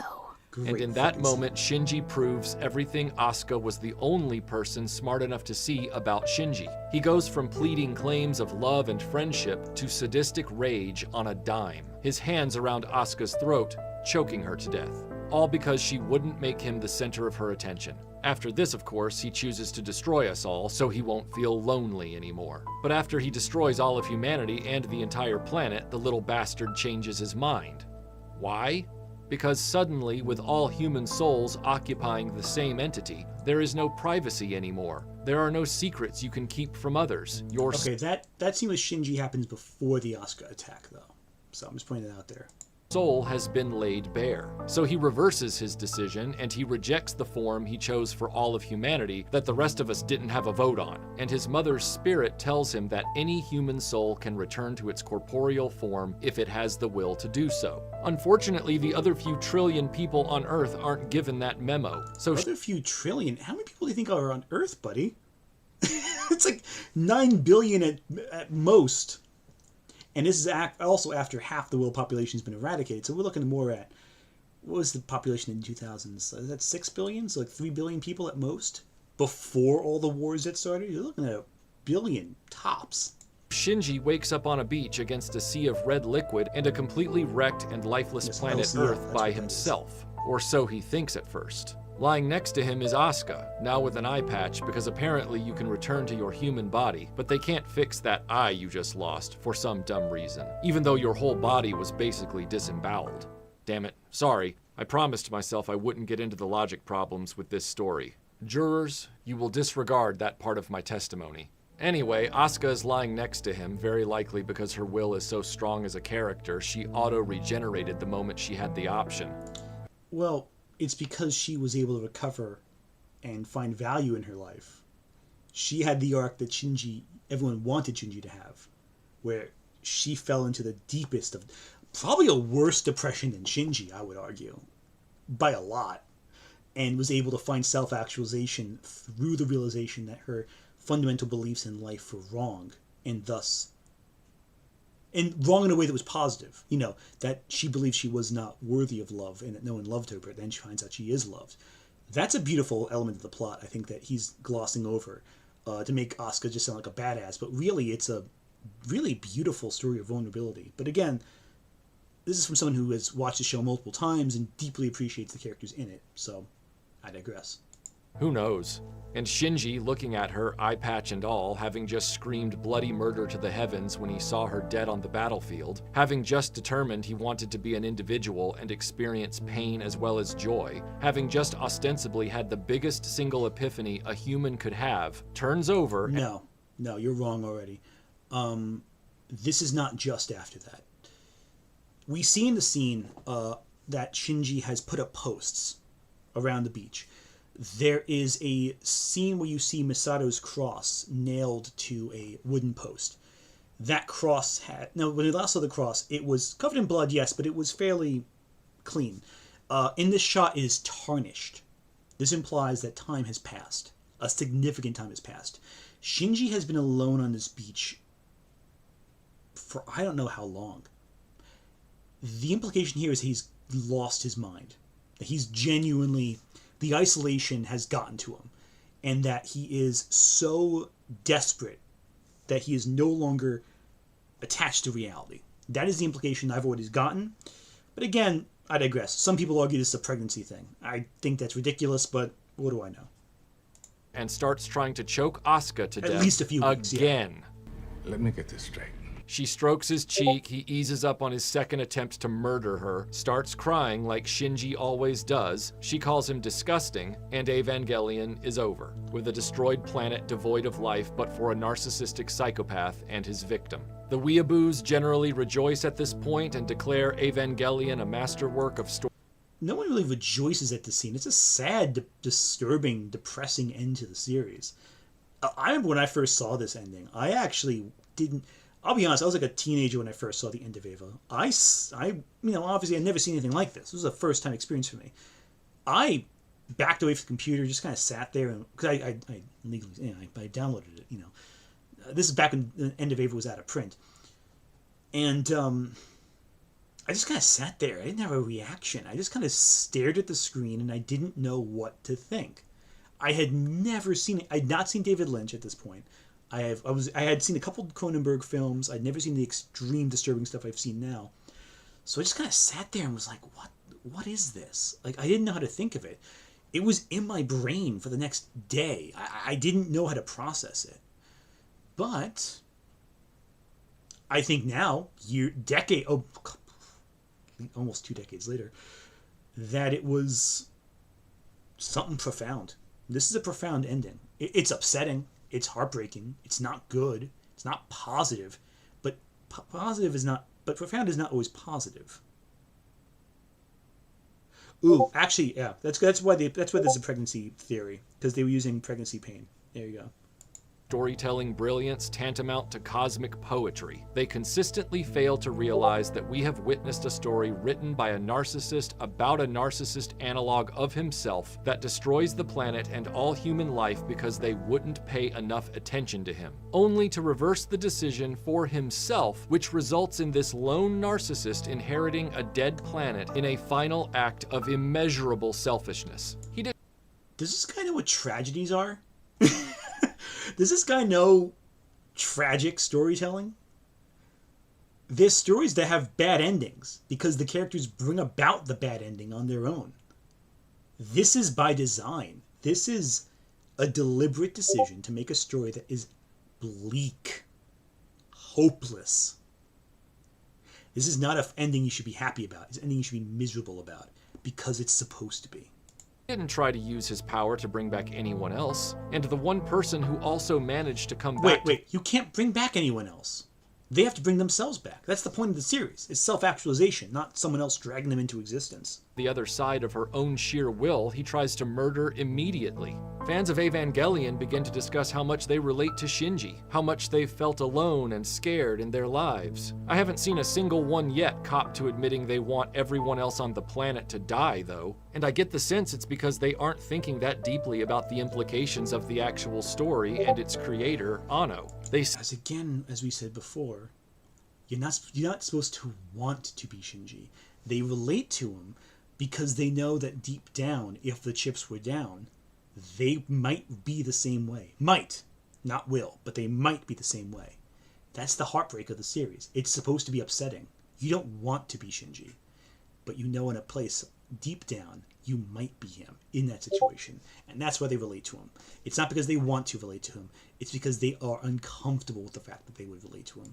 see a character feel an emotion they felt, or say something they once said or thought, and that's all they need to make the audacious claim, "I relate to him!" But the truth is, there's no way the majority of Evangelion fans can relate to Shinji Ikari, not unless you are yourself someone with malignant narcissistic personality disorder. I can hear you now. Michael, you can't prove Ano or Shinji have narcissistic personality disorder. But the thing is, I can prove it. Because for 25 years, I was the victim of someone with this disorder. Okay, but that doesn't have anything to do with Ano. You don't know the guy. You never met him. You're prescribing... Okay, so what you're doing is you're projecting issues onto him. But I digress. When Evangelion kicked off with the first few episodes, as a mecha fan, I was with the show. Shinji was a little wimpy at the beginning, but it looked like he was going to find his own... Ooh, okay, response here. In my own experience, I've never seen anyone say they relate to Shinji. I have seen a lot of people relate to Shinji, and they're pissed about it. That's the thing. They're angry that they relate to Shinji. They don't want to relate to Shinji. He is projecting a lot. He's acting like Shinji occupies the same role as a Luke Skywalker. He doesn't. He's not a hero. He is an anti-hero at best. But no, a lot of people relate to Shinji, but they say that they are upset by it. That's what he should be saying. But he's also misrepresenting their argument a lot. Strength. I was really enjoying the episodes where he and Asuka had to learn to work together to fight the angels. I do love the show was a bit creepy in places, but I chalked that up to anime tropes like we've all been trained to for years and years. Unfortunately, this didn't last long. Shinji wasn't getting better and kept reverting back to a worse version of his original self again and again. Tragedy. What I didn't know was in the background, Ano was having multiple mental breakdowns. You remember, those things Eva fans dismiss as mere depression. Shinji doesn't get better because Ano doesn't get better because there is no treatment for narcissistic personality disorder. Ano was going to therapy when the show really goes downhill. He was having these breakdowns during the first half. In his therapy, he applied his therapy into his storytelling. No one's dismissing it as depression. Everyone who has ever known Evangelion talks about Ano's emotional breakdowns. What are you talking about, my guy? But he's not a narcissist, Michael. He's just mentally ill and depressed. Ever noticed how nobody has defined exactly what is wrong with Ano beyond... Depression's a specific clinical disease, dude. Depression, even though it's right there in his work? That's because, and I firmly believe this, that most people have never been on the other side of a person with his condition, so they can't... Dude, people have had depression. They recognize what depression is. People who are depressed recognize depression in other people. Can't see it for what it is when it's standing right in front of them. Narcissistic personality disorder brings with it severe lows of depression, and the mood swings can be extreme. But more than that, people like Shinji demand all of your adoration and praise, while constantly reminding you of all the things they can't do or are too scared to do. Here's my issue, dude. If Ano was really had narcissistic personality disorder and was projecting his narcissism onto Shinji, why would he present Shinji as the worst? A narcissist projecting would make them the hero of the story, make them the best despite their shortcomings. Why would Ano, with narcissistic personality disorder, if he had that, design Shinji to be as loathsome as possible in so many scenes? He would just frame it. Why would he have him struggle to get things? Why would he have the other characters tell him to their face, "You are trash"? If Ano really had narcissistic personality disorder, and he really used it to fuel his own character writing, and that's really what you're saying is the concept, then why do so many characters despise Shinji? Why does Asuka have her complete, exacting criticism of him? It makes no sense. Make it make sense, guys. They gravitate to acts of solitary credit where the spotlight will be on them, while they expect everyone else to derail their own lives and pay attention to them 24 hours a day. Actually, you know what? I'll be right back. I'll take a short break, because I can only take so much nonsense right now.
Alright, sorry about that. I'm right back.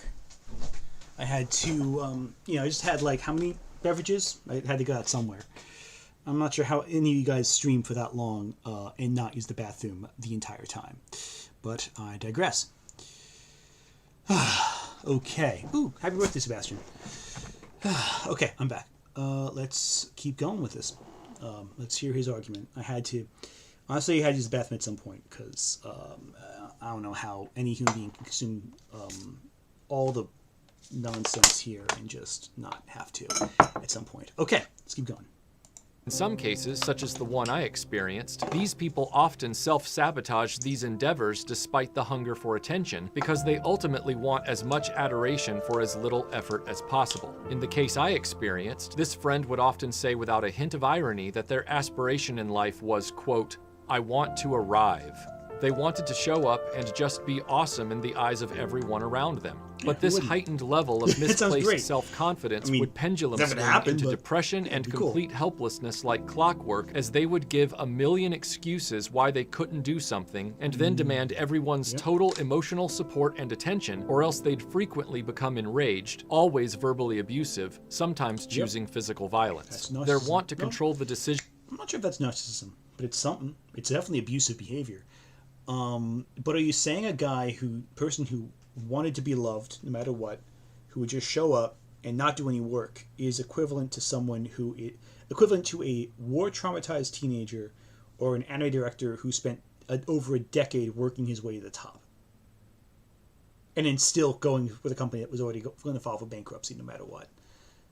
That's really what you think? Do you think that's comparable? Hey, listen, I'm not saying your life experience was good. It sounds awful. That person sounds like a terrible person to be around. A toxic, abusive narcissist. Sure. But knowing a narcissist doesn't mean that you have an understanding of how to diagnose it. Okay.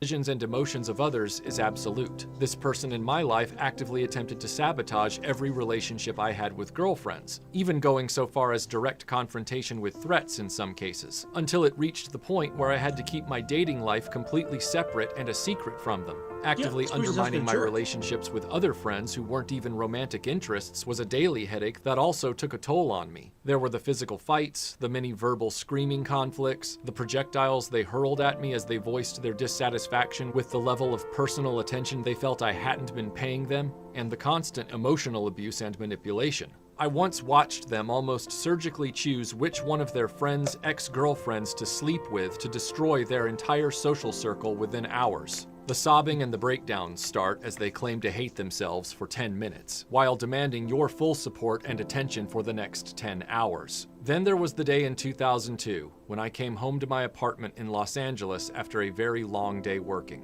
I'd gotten my friend an internship with a production company I had connections with. They were staying with me through the summer, but within weeks they'd been so needlessly confrontational and aggressive with these people while not doing any of the work asked of them, I couldn't get my contacts at the company to return my calls. This person had destroyed my professional relationships with them just as they had so many in the past. You might be wondering why I would have offered this person that opportunity if I already had years of exposure to their behavior. It's because you don't immediately put the equation together when it's a devil you know. Excuses are made for people like this by everyone around them. In real life, these people, while being acutely abusive most of the time, are highly charismatic on their good days to the extent that people who aren't around them... Right, this is all very upsetting, and I'm sorry you had to deal with that, genuinely. But what does that have to do with a fucking anime? Like, seriously, this is terrible. No argument there. This is a terrible, terrible thing. But you are making a review about an anime. The anecdotes shouldn't be 1/10 of the review. Like, it's awful. Genuinely. I'm so sorry you went through that. And that is an awful thing to say. But what does this have to do with the show you're criticizing? What does any of this have to do with what you're talking about? Like, it's awful you went through that. Genuinely, I am sorry. If you are watching this and you've gotten this far, I am sorry you went through that trauma. That is horrible. No one should ever experience that. But what does this have to do with people you've never met in your life? What does it have to do with Anno? Are you saying Anno didn't put the work in? Is that what you're saying? A guy having an erratic let's say the worst of what you said so far, that he has an erratic work environment and has done some pervy stuff. Let's say that's the worst of it. That doesn't correlate with what you're talking about. They're totally different things. There's no correlation. There's nothing.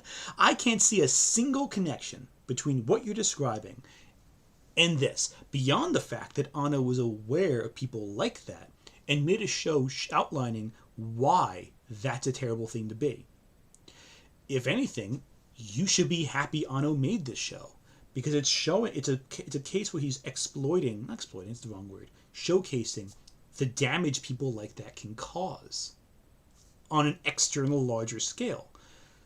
I don't understand where you're coming from with this, but let's keep hearing. Maybe, again, like he told me, don't want to prematurely come.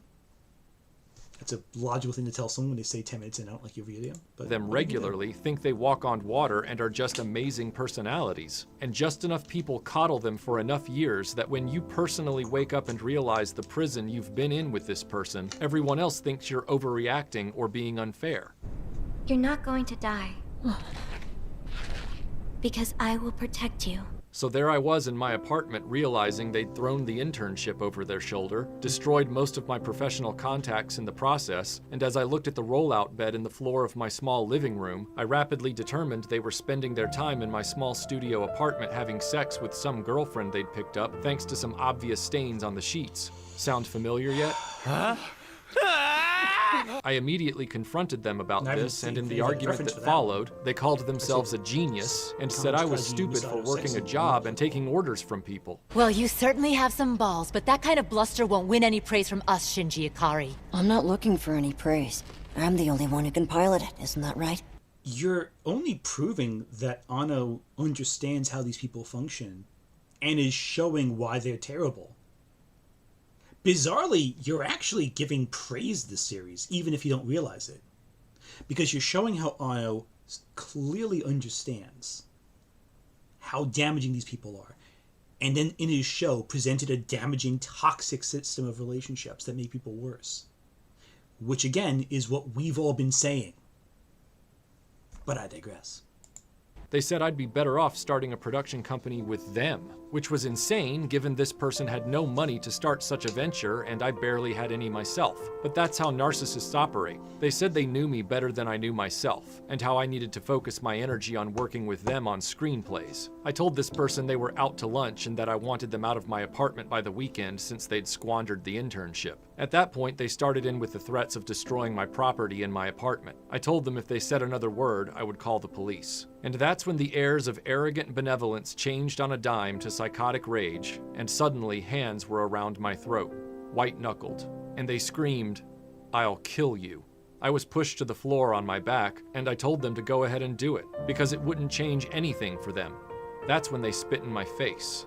What, you thought Evangelion was a mecha fantasy you just geek out over? No, it's a sad cry for help, with Anno at its center. There was no reason for Anno to make this a sci-fi mecha story. This... Oh my god, you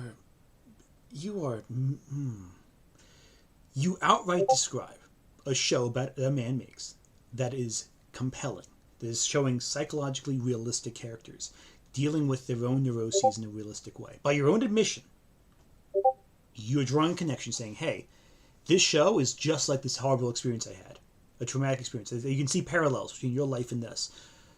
And you're saying that's bad? You're saying it's bad that an artist created a work that was like realistic and grounded and effective? That's a bad thing? I hate to see what you think is a good thing if you think realistic writing is bad. This could have been set in a realistic slice of life setting, and his insane narcissistic message would still come through. I managed to fight them off me, bruising their ribs in the process. A few days later, that's one thing that's a little weird, though. Why would it matter if it's science fiction or drama? Yeah, it could be a drama, but it's not, because the drama wouldn't have that same world-ending stress, the war, the external conflict that would drive these characters to these isolated mentalities. And besides, he didn't make a drama. Anno has made dramas. If you haven't seen them, they're live-action dramas. They're made in like the early 2000s. I don't think they work as well as his more fantastical sci-fi stuff, but he's made some dramas, and they are in the same vein as this. He made Kari Kano, which is one of the best shoujo anime of the 90s. But, like, the criticism that he could have made a drama instead of a sci-fi doesn't make any sense to me. Like, sure, he could have. He just chose not to. Who cares? They left. It would be another 8 years of on and off contact with more incidents that approached this level of madness before I finally decided this person's presence in my life couldn't even be occasional. I had to cut them out entirely. And if some of you right now are saying, okay, Michael, so there are some similarities between Shinji and this asshole you knew. So what? That doesn't mean Evangelion is a narcissist manifesto. Actually, yes it does, because Anno is clearly a narcissist. Narcissism doesn't guarantee you're outgoing. It guarantees you have fatal levels of insecurity. It doesn't guarantee you're charismatic. It guarantees you're completely focused on your own feelings and are fixated on how everyone else around you should benefit your life. Yeah, so do a bunch of other personality disorders. Like, there's more than just narcissistic personality disorder. There's many personality disorders. If it was so easy to diagnose people with psychological illnesses, there'd be no need for psychiatrists. You could just go on WebMD and find the first result you find. Like, oh, there you go, that's my psychological disorder.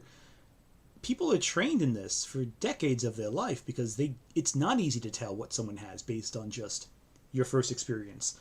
He could have schizoid personality disorder. He could have depression. He could have acute anxiety disorder. He could have rejection-sensitive dysphoria. There's so many mental illnesses you can have that overlap with what you're describing. And those are a couple off the top of my head. I don't know psychology. I just know what I've heard of people talk about who do know psychology. So I know a little bit, not a lot, but a little bit. But I know enough to know that you're. It's like saying, oh hey, you have a stuffy nose. You have the COVID, without doing a test. You could have COVID, could have the flu, could have whooping cough, could have RSV, could have the common cold. It's like a jump in logic. Yeah, it could be that, but you got to test first. Again, this is a little extreme. Anno was asked to be a guest teacher at a Japanese grade school. The assignment he gave the kids before he arrived was to draw images of what they thought he might look like and write down their speculations about his personality. The guy couldn't even just teach grade schoolers basic shit. He had to find a way to make the first session all about him and have all of these kids talk to him about him. That's narcissism. Flat out.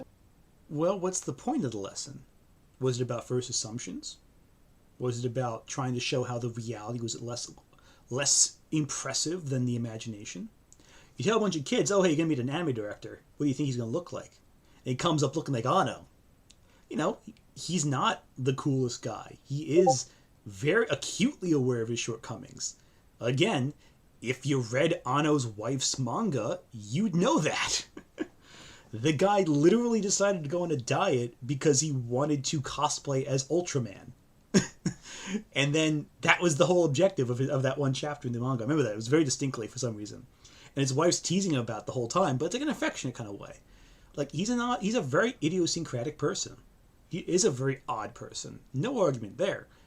But your first conclusion is narcissism, as opposed to anything else, without knowing what the lesson actually was supposed to prove. It could be just an ego trip. I'm not saying it isn't.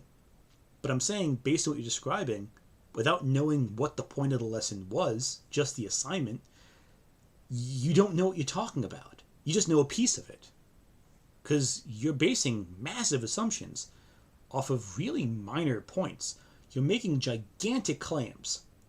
And gigantic claims need gigantic evidence. Sixth gear, pedal to the floor self-absorption. Anno and my aforementioned friend have been lauded as geniuses. They tend to be compelling writers because they're manic emotional car crashes, but they also can't get out of their own way, and it comes through in every single project they work on. And that similarity in talent is despite being polar opposites socially. Anno was a paralyzed recluse by many accounts, and had no experience with women. My friend, on the other hand, was cruising the ladies, and had no problem pulling them into this cult of personality. Yet both of them exhibit the total self-absorption that results in the neuroses of obsessing over their identity, an insatiable need for attention and praise, and expressing outward anger, whether in their art or in real life. Wait, Anno taught an animation class. That was an animation class he's describing. So not like elementary school, it was animation. Oh, well then, yeah. Of course you'd ask them to draw someone. That's the point of the class. You being serious? It was an animation. Oh my god. Oh my goodness, that's funny. He's making it sound like, oh, he's walking into the classroom and say, hey, draw me. Like, no, it was an animation class. That's dumb.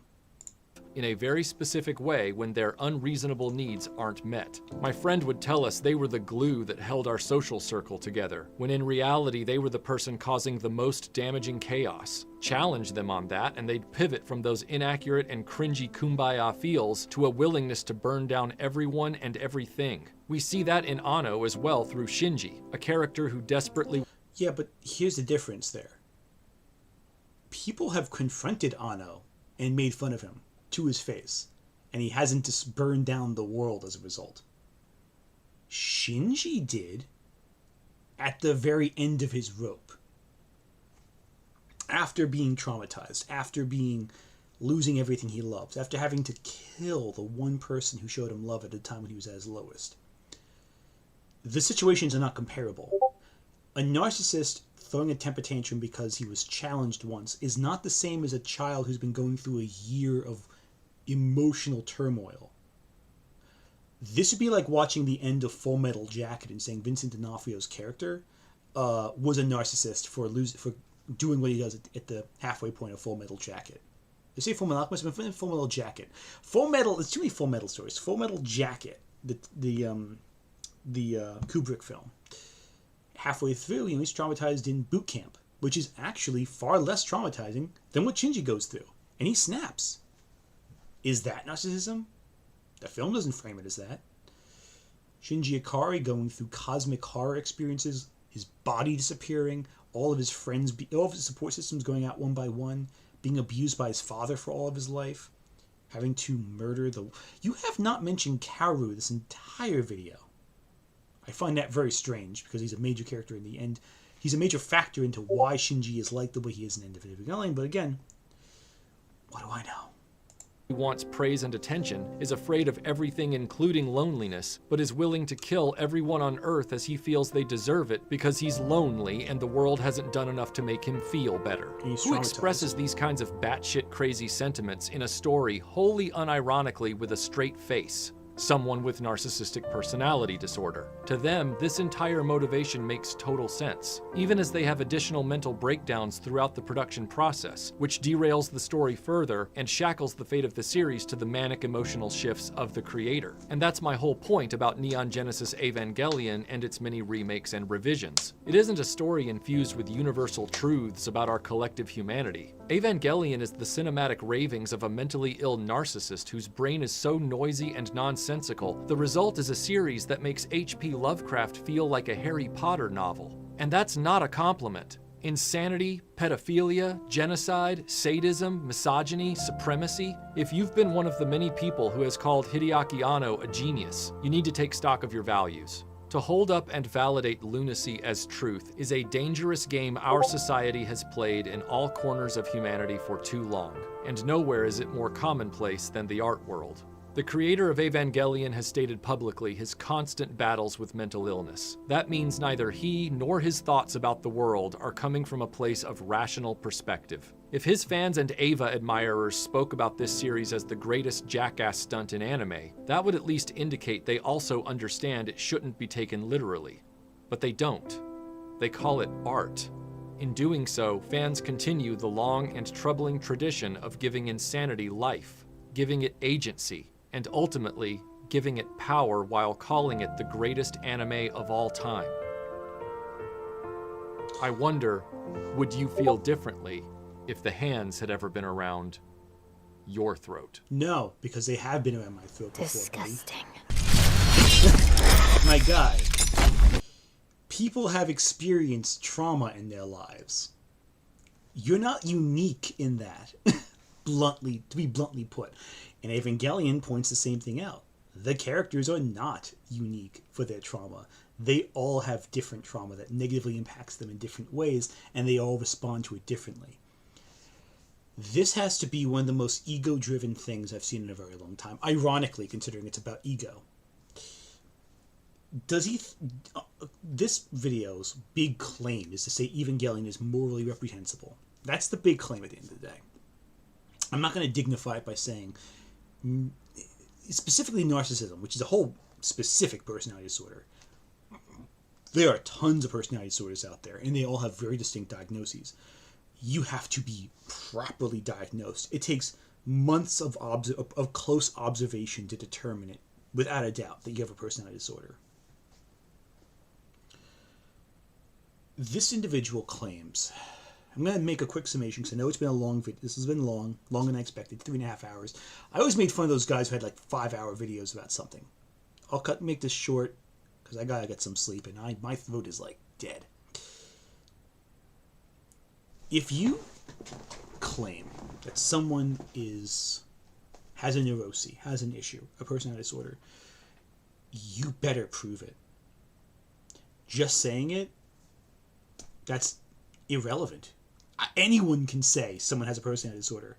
People have accused me of tons of things online. Who cares? They don't have any facts. They don't have any evidence. It's just a gut feeling they have. Or worse, they want to insult someone, and they find a good, easy insult to go. You're unwell. Easy insult to make. But you got to prove it. If you're making a claim, this kind of thing, with this format, with this length, you got to prove it. Get the receipts. Get the tests.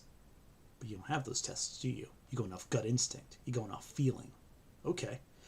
You're going off feeling. Well, it's my feeling that you want to make this big claim about something that made you uncomfortable because it reminded you of your past trauma. I say that because you directly state it. And that made you uncomfortable. Okay. That proves the art worked. It's not a failing that it made you think of that. That was the intention. You're acting like it was a shock, that it was morally reprehensible this show made you upset. That's the point of the story. You got angry at it for accomplishing its intended result. And yeah, it does stink, doesn't it? Trauma is awful. People deal with awful stuff all the time. Myself very much included. And there are things I've experienced in my life that are horrible. And I empathize. I really do. I feel bad for you and hope you better in your life. But at the same time, you're actively insulting everyone who enjoys this series, who genuinely feels an emotional connection to this series. They find catharsis. Maybe not happiness, but catharsis. Myself included. Catharsis in this series is a whole grand amount. It is upsetting, though. Catharsis isn't fun. It's not pleasant. It's just intense. Happiness is fleeting. Satisfying endings with heroes who do great things. We need those stories too, no doubt about that. But if every story was the same, the world would be a very boring place. Art should be challenging. And it sounds like this art did challenge you. I would say that's a sign the show did something right. I think a failure of a show is not a series that upsets you, but a series that leaves you with no impression whatsoever. The worst a story can be is a nothing experience. But you have to insult everyone with mental illness in the process of justifying why a show made you uncomfortable. Now look, there are criticisms of Evangelion, undeniably, and I can make 100 of them myself, as a fan of the series. And I have, in writing, multiple times, criticized the series. They are flaws. No doubt about that. But discussing the flaws of an anime is different than insulting a man in his integrity and his career. Because again, if you're gonna make that accusation, you better come up with some good points. Saying, I kind of felt like it was like an experience I had is not a good point. It's just not. It's a defensive argument, sure. It's a provocative one, but it's not a meaningful argument. It doesn't actually matter. It doesn't. It sucks to say, but you have to come up with concrete proof that what you're saying is true.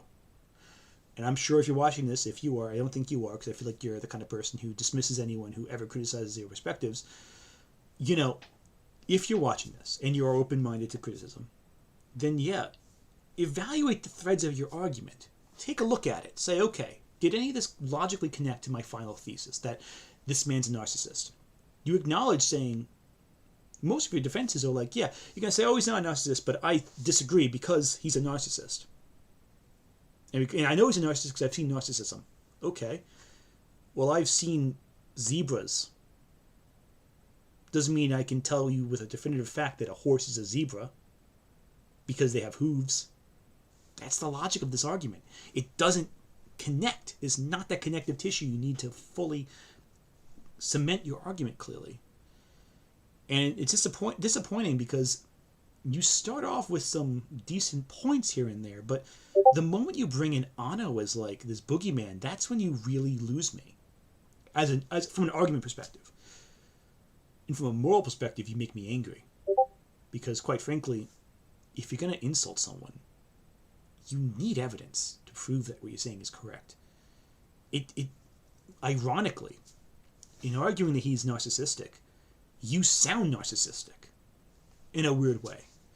Because you're acting as though your opinion is the be-all, end-all of the situation.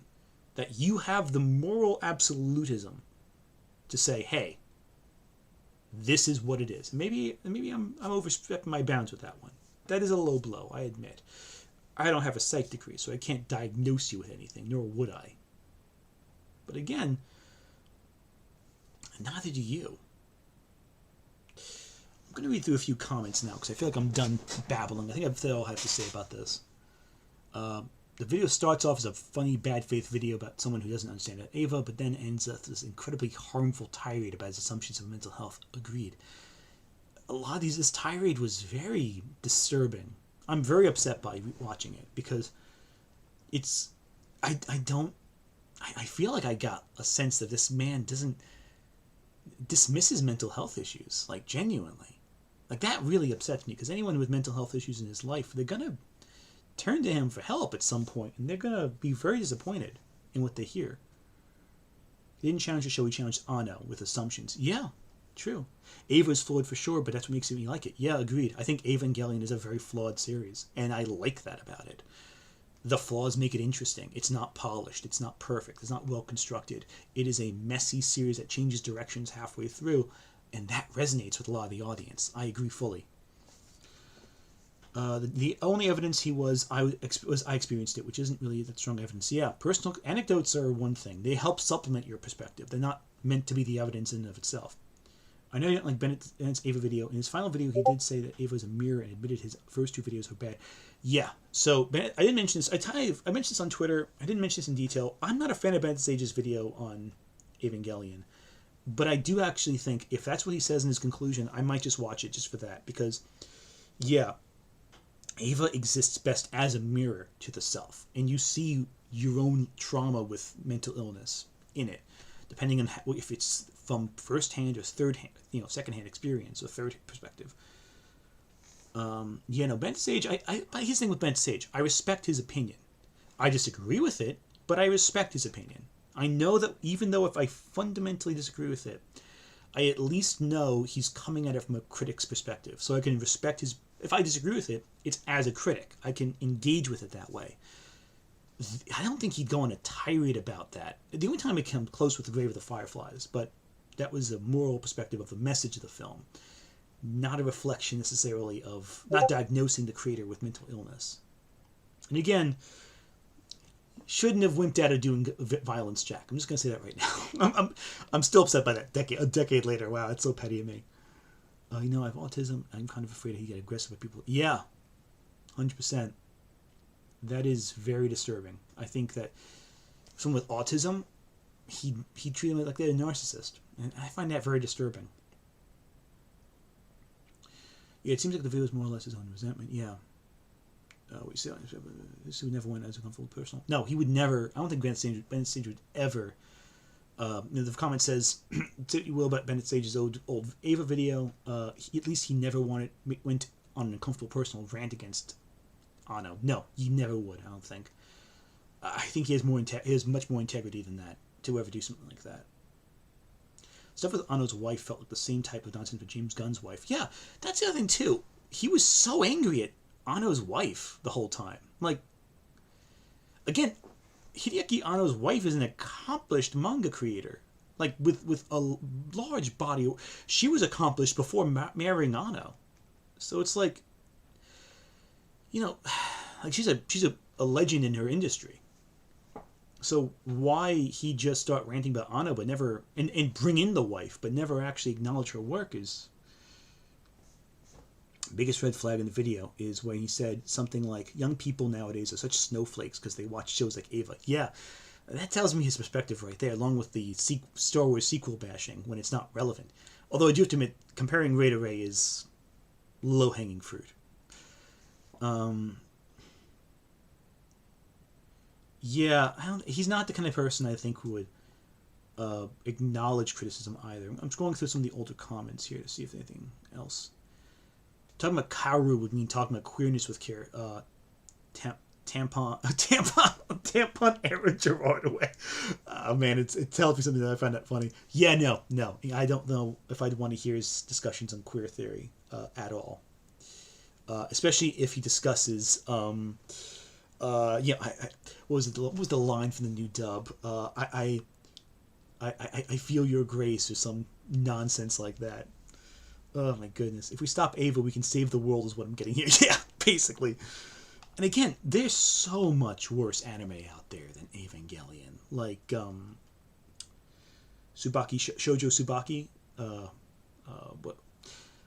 Shoujo Tsubaki, yeah, that's the one. Or Tsubaki Shoujo. It's one of the ones. The one about the circus performers and the torture and all that. That's an example of something morally reprehensible in animation. You make a video about that, okay, and that's a devotion of one man just obsessed with adapting this narrative. That's a scary work. You want to criticize that, go for it. Shoujo Tsubaki, there we go. You are worthy of my grace, there we go. That's the line. But like, Anno, I don't know. This is a bizarre rant. And I don't get it. I don't get why he would devote all this time to making this argument that ultimately boils down to my anecdote justifies my hatred of the series in the way that he does it. And it stinks because a lot of people do struggle with that when discussing Eva.